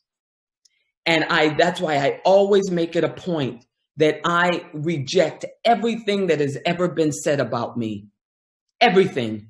I reject everything about the definition of classical beauty. I reject everything that Black women are always strong or too boisterous or too masculine, or any of those ideas of who we were, that we're less intelligent, less deserving. I reject it all.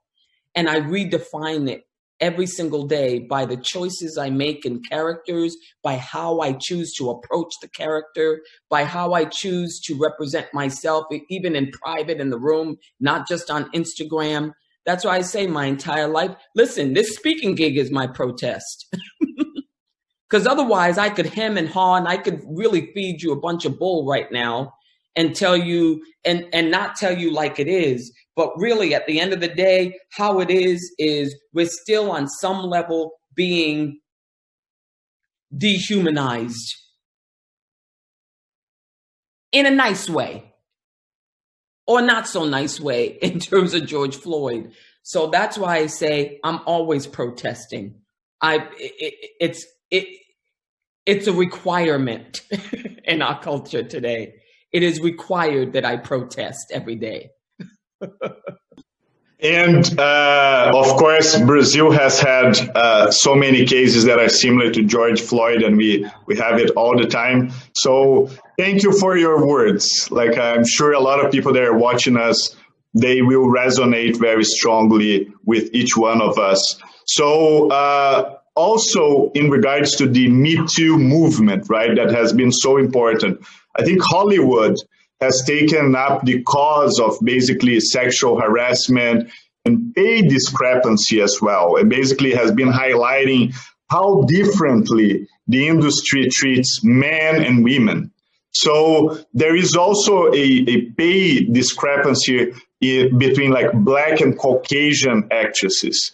And I think you once said that basically the Black actresses, they get paid probably a tenth of what a Caucasian woman gets. So do you think this problem still exists? Has it gotten better somehow, or will it get better? First of all, yes, it still exists. Absolutely, without question.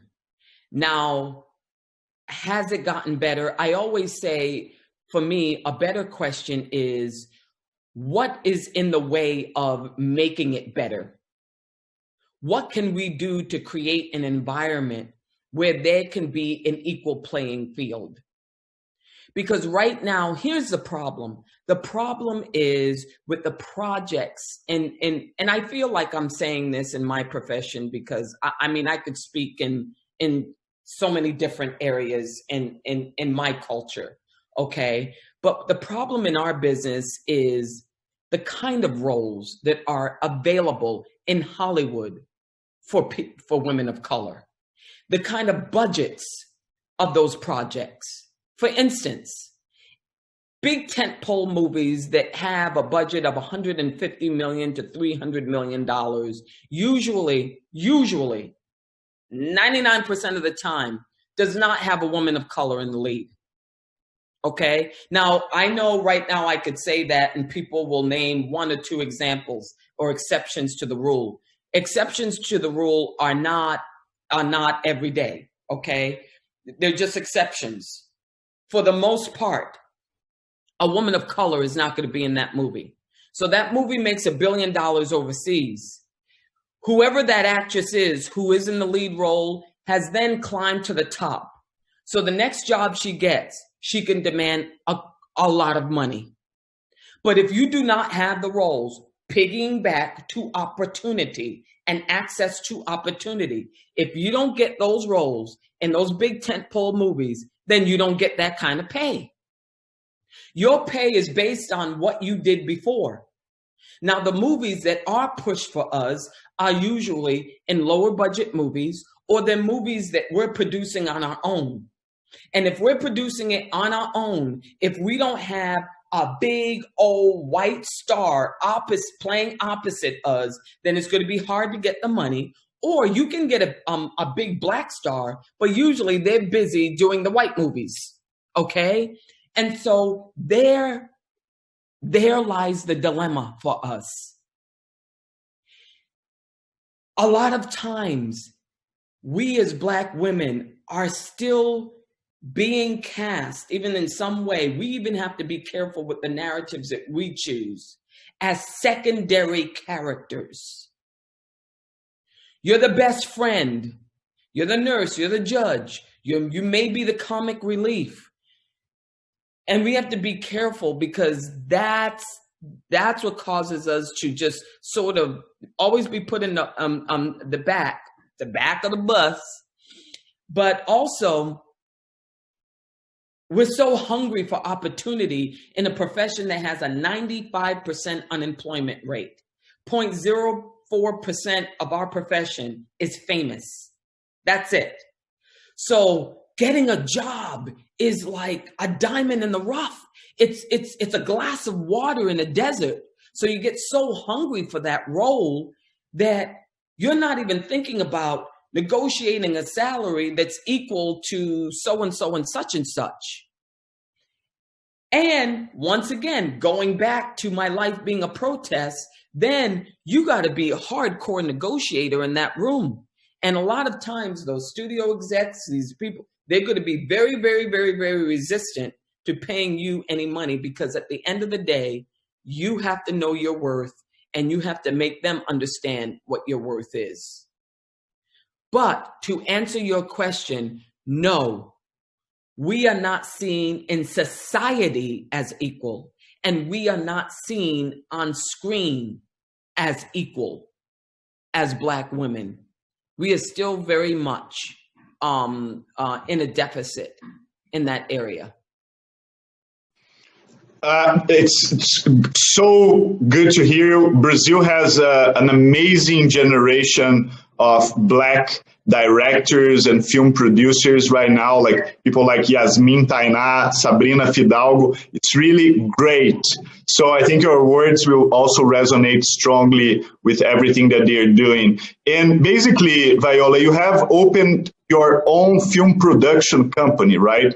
Javi Productions. I hope I'm pronouncing it right.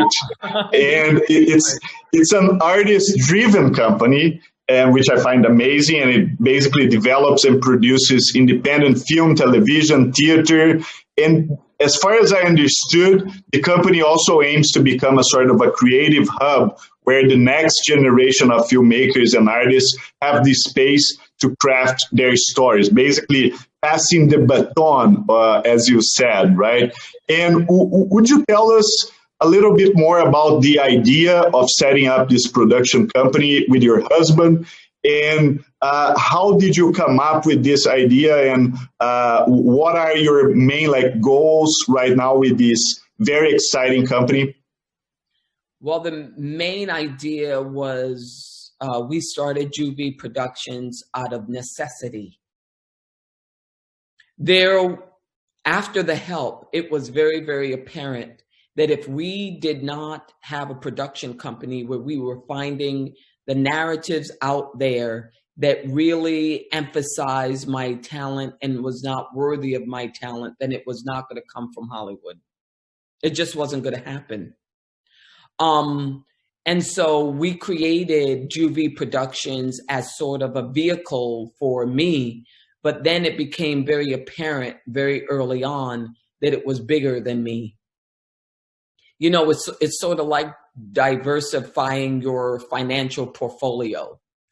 That if you don't sort of diversify even diversity in Hollywood, then you're not really causing any ripple of change.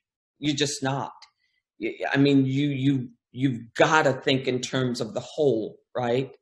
And so then all of a sudden, as soon as we opened our doors, everyone from the LGBTQ community to Asian to Hispanic, to Black, everyone came through our doors. All of these emerging artists who were also put on the periphery, just like me, sort of were storming through the door, begging for space in the business that they thought that they always had, but there was just no way in until we created a conduit for them to enter. You know, the thing that the seed in art, if I were to just in maybe one word describe the absolute seed, the important cell in an artist, is imagination. You have to be armed with it. You have to be able to look at the world and see it for all of its complexity, okay? The problem with it is that when it comes to people of color, and when it comes to people even in the LGBTQ community, that imagination stops. You become a device. You become a metaphoric entity. You don't exist. So you'll have the Caucasian artist that can be anything from Martin Scorsese to David Fincher to Steven Spielberg to Patty Jenkins. But then you have the Black artists that are just limited. They're limited to for lack of a better term, and if I can be so bold to say, even respectfully say, we're limited to whatever is going on in the zeitgeist. So, okay, we'll take a script about drive-by shootings, slavery. We'll take a comedic vehicle, but then that's it. All of what we are, the vision, the imagination, the broad scope and spectrum of who we are is squelched and killed. And so therefore, when you do that, you kill the artists of color. You kill the artists who usually represent a group who are on the periphery. And as Juvie Productions, that's what we're trying to highlight. We're looking at those artists and saying, we will fight for you. We will try to find a space for you in this industry that should have already had a space for you. And as a result, it's unbelievable how many people come through our doors. But really, I mean, I could tout my own horn, I could do all of that, but it is as it should be. We're artists. We're representative of life. So that's what we're doing. We're creating material for the broad spectrum of humanity. And that's everything in TV and film and virtual reality, in documentaries, in, social messaging and everything. And I think the way you emphasize the role of imagination is fantastic.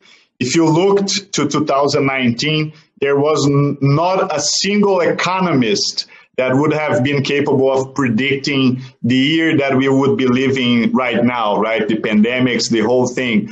And I think economists and everyone else, they really need to bolster the idea of imagination. Imagination is crucial for everything that we want to build. And I think you emphasize it in a very beautiful way. And Viola, you signed on to star as Michelle Obama in the drama series First Ladies. How awesome. You are also like the executive producer of the series, along with Juvie Productions. So would you tell us the details of this mind-blowing project? Yes, it is mine. First of all, the scripts, it's a limited series for Showtime. About 9 episodes, and it literally emphasizes the life of Michelle Obama, Eleanor Roosevelt, and Betty Ford during their time in the White House, preparing to be, that unbelievable role of First Lady of the United States, and how they had to compromise, how they've had to just, step into the role and how they chose to do it with full authenticity and agency. And there are days when I think to myself, was I crazy to think about playing Michelle Obama? She absolutely is the most magnificent, beautiful, complicated woman that I've ever played. And what I have most admired through my exploration, my preparation in playing her, is that how she retained her authenticity and her dignity and her grace throughout all of it. Because I would have fallen apart. Listen, I fall apart if, I don't eat at the right time. And so that's what the whole project is going to explore, sort of what that role is. And it's really made me proud to be a woman.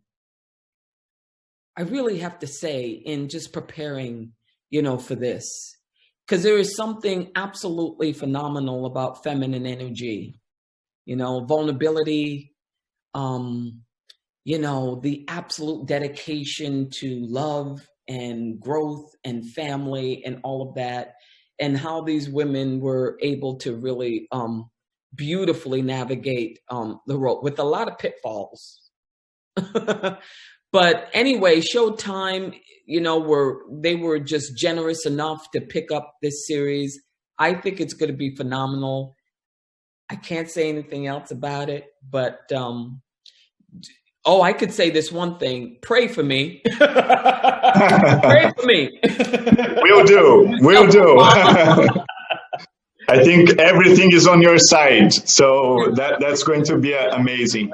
Yeah. And in terms of your trajectory, Viola, you went to Juilliard, right, which is one of the best performing arts institutions on earth, maybe, and it basically helped to catapult you straight to Broadway and then like feature films. But you've said it wasn't really such a great experience, right? Why is that? Well, at Juilliard, I learned everything and nothing. But to answer your question, the reason why it wasn't a great experience is and a lot of people would say this. I mean, our code name for Juilliard, whenever I meet another fellow Juilliard grad, is we'll say, "Oh, so when were you in the jail yard?" We call it the jail yard because the moment you walk in, you know you've been accepted, but within the first, I think, half of the first year, they no longer want to see what you're good at. So for the entire 4 years, what they focus on is what they see that you're not good at. And so how they want to see you. And so for me, my thing is I have a deep voice. I am a very grounded woman, or I come off as a grounded woman that is very sort of commanding and all of that. So they did not want to see that anymore. So how they saw me and how they pushed me was basically like a 90-pound, very frail white woman. So all the projects that they gave me, even in class, were pushing that, to push that sort of part of my personality out. Now, so no, it's not a pleasant experience when for 4 years, the only thing people focus on is what they feel like you don't have or you're not good at. Then it's not an institution that celebrates you and what you can contribute. Do I understand what ultimately they were trying to do? Absolutely, because they're trying to stretch you. They're trying to make you more, to push you to transform. But at the end of the day, I'm not a 90-pound white woman. At the end of the day, I am very vulnerable, even with my deep voice.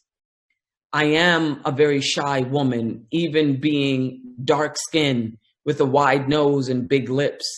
It's just that your definition of vulnerability and frailty has to be put in the body of someone that looks like they can blow away in 2 minutes. That's not how life works. Life is way more complicated than that. And once again, that was my protest. My protest was the only thing that I have, the only sort of canvas I could start with is me. That's it. And so it took me years after Juilliard to sort of let go of all of those things that I've been taught about myself and sort of once again redefine what being feminine and willowy and woman-like is for me. And that's what that's why I say that about Juilliard. Juilliard was very much also about classical training, even in your voice.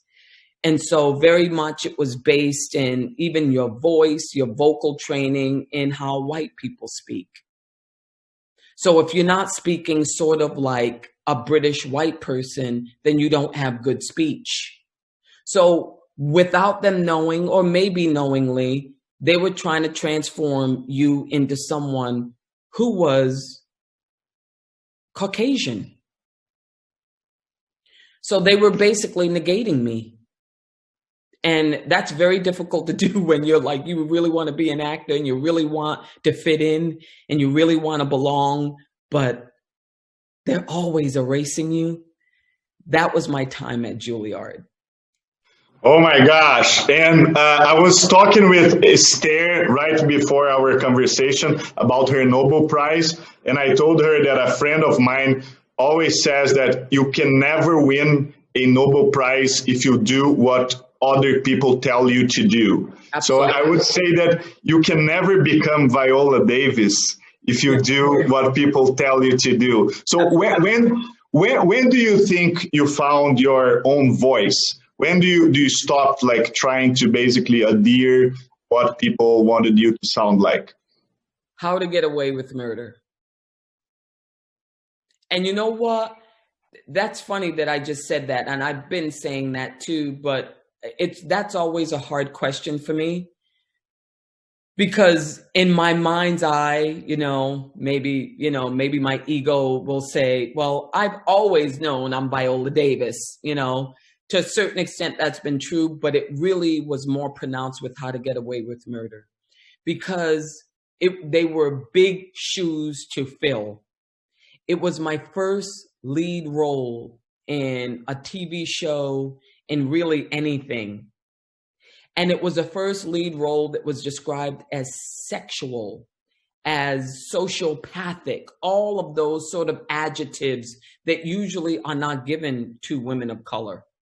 And really was not created for necessarily a Black woman in mind.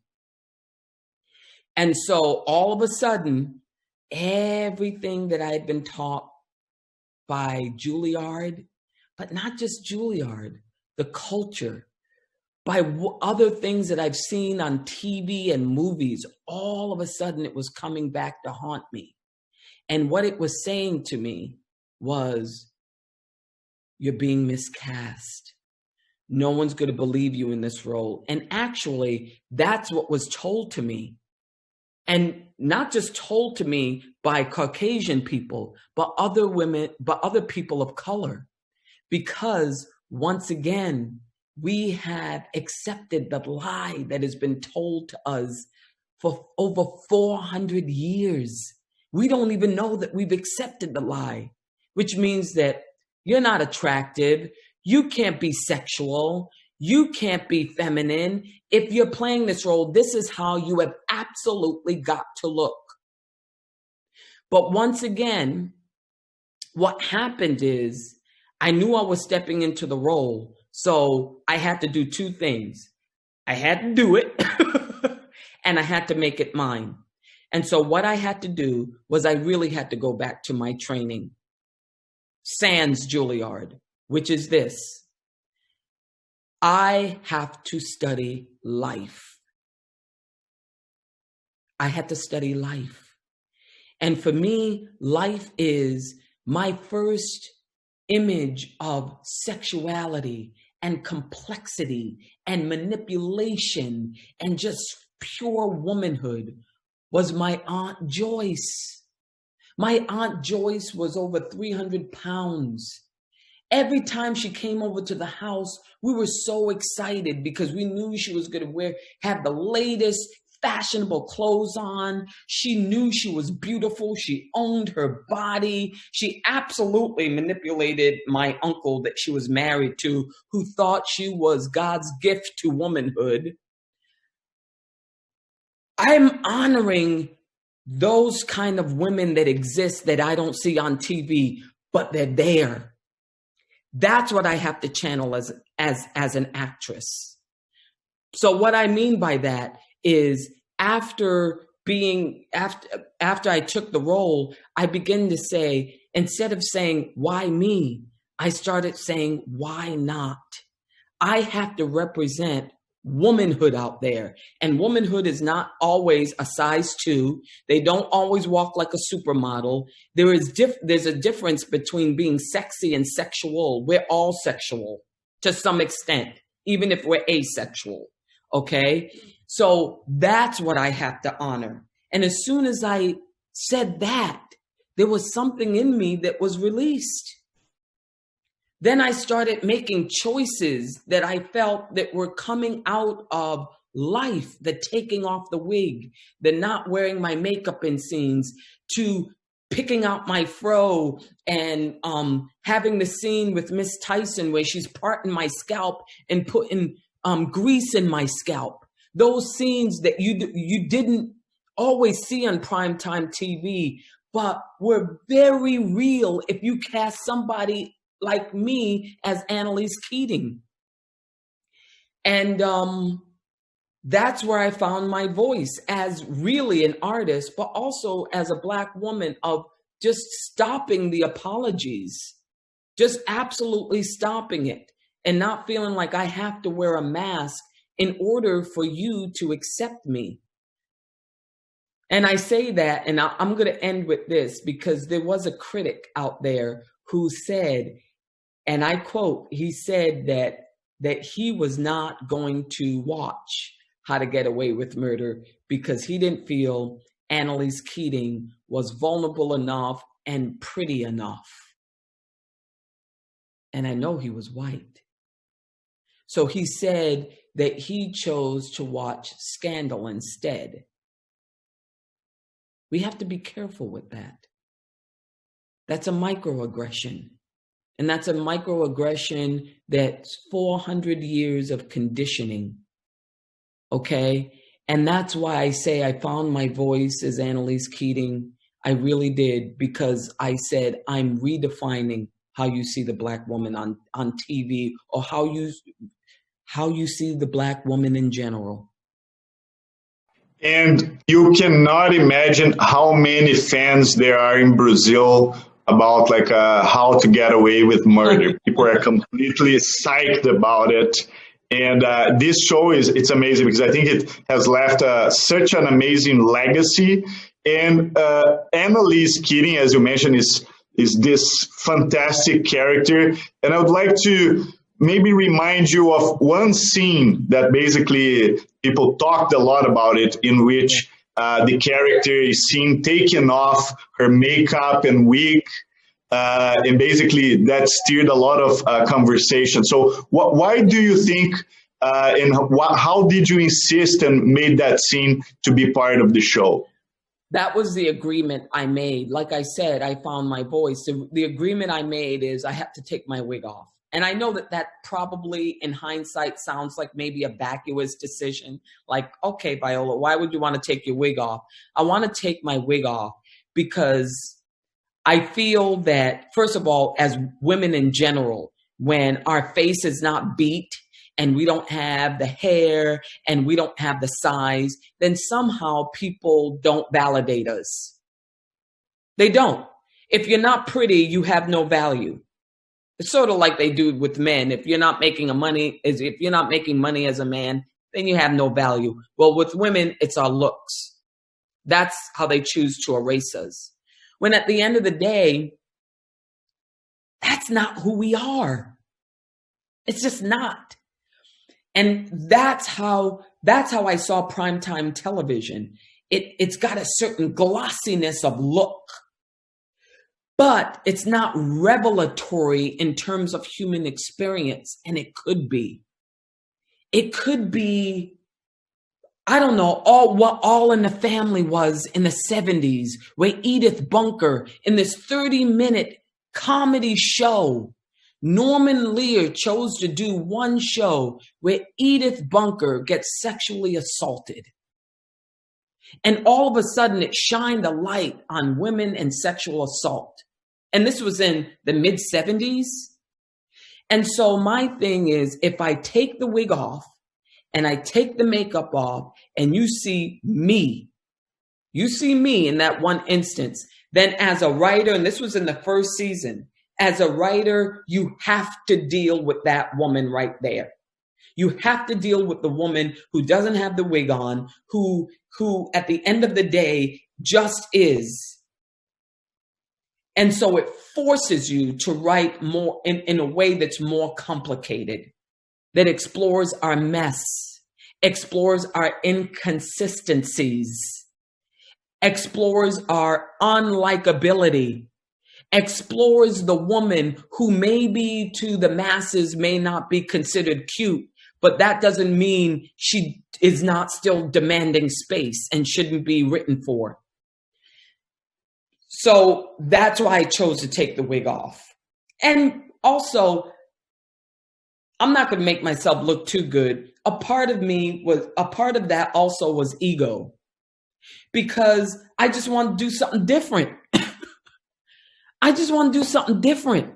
You know, all the women that I've known in my life, you know, and I look at TV and I'm like, I don't know those women. I just don't. You know, all my friends are not a size 00. They're not all wearing Alexander McQueen coats. You know, they're not all lighter than a paper bag, but they are sexual. They are complicated. Sometimes they are annoying. And so that's why I took the wig off. You know what? As a matter of fact, this is what I'm going to say. I was taking the mask off, not just the wig, the mask. And I think that that's why it resonated to people, and not just people of color.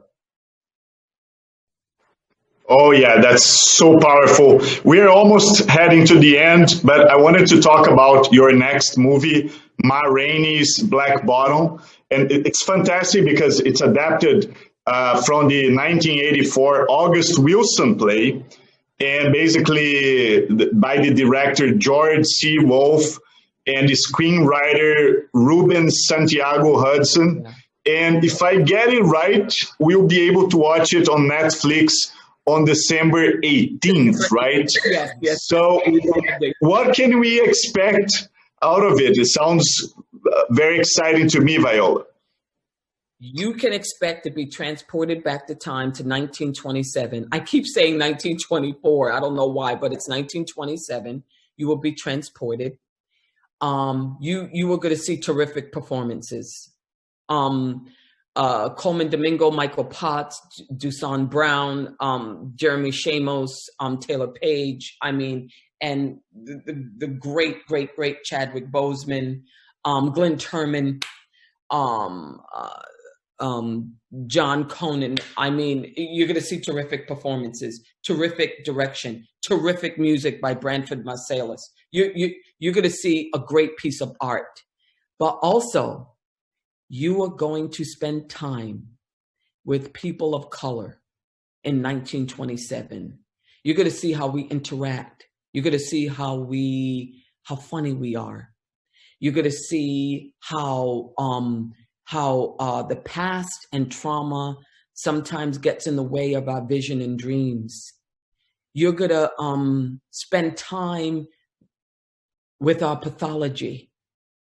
You're going to be surprised at Ma Rainey, as much as she was called the mother of the blues and she was considered famous, how she still had to fight every single minute of the day.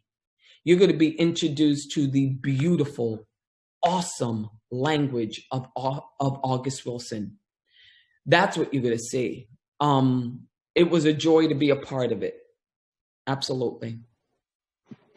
And it's going to have Chadwick Boseman there, right? Which we will always miss forever for his role in Black Panther. So I think that even adds to the experience, right? Absolutely. It does add to the experience because he was a great artist.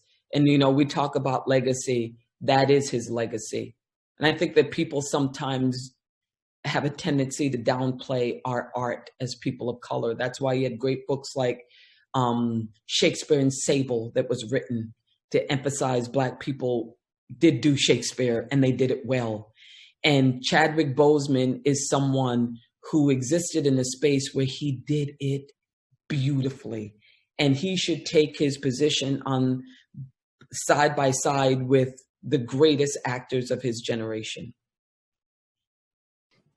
I agree. And my final question to you, Viola, and right now already, thank you so much. It's been amazing.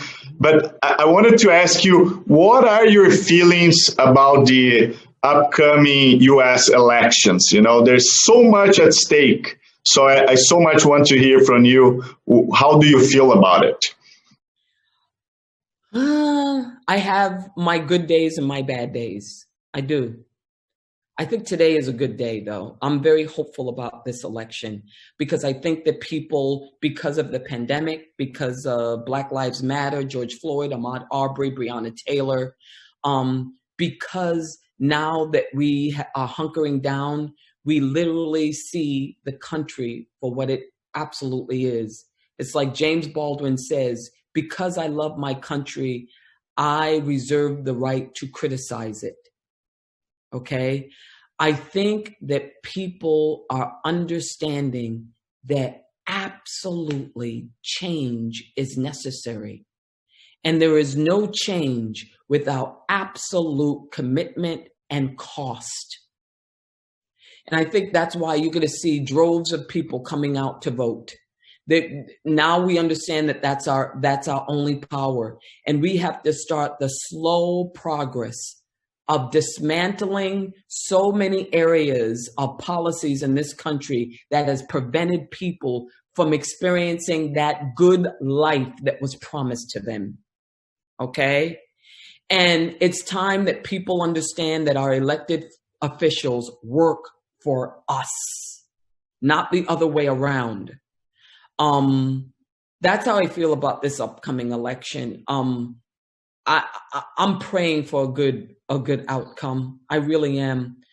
'Cause I need connection. It's like Brene Brown says, she's a great sort of, researcher in the United States, well, actually worldwide. And either we move forward together or not at all. You know, at the end of the day, that's what it's all about. You know, I believe in self-care, but I don't believe in self-help.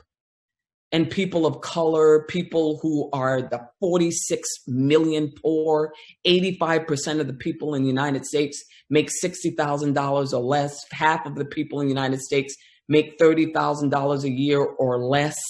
You know, we need to be the voice of the voiceless. We do. That's what this election is all about. It's about standing in the gap and living a life bigger than ourselves. All of us, not just people who are on top. All of us have to be the change. I don't care if you don't feel like you have any power sitting in your house in Central Falls, Rhode Island. That's my hometown. You have to exercise your right to vote. That's all we have in our democracy. That's all we've got.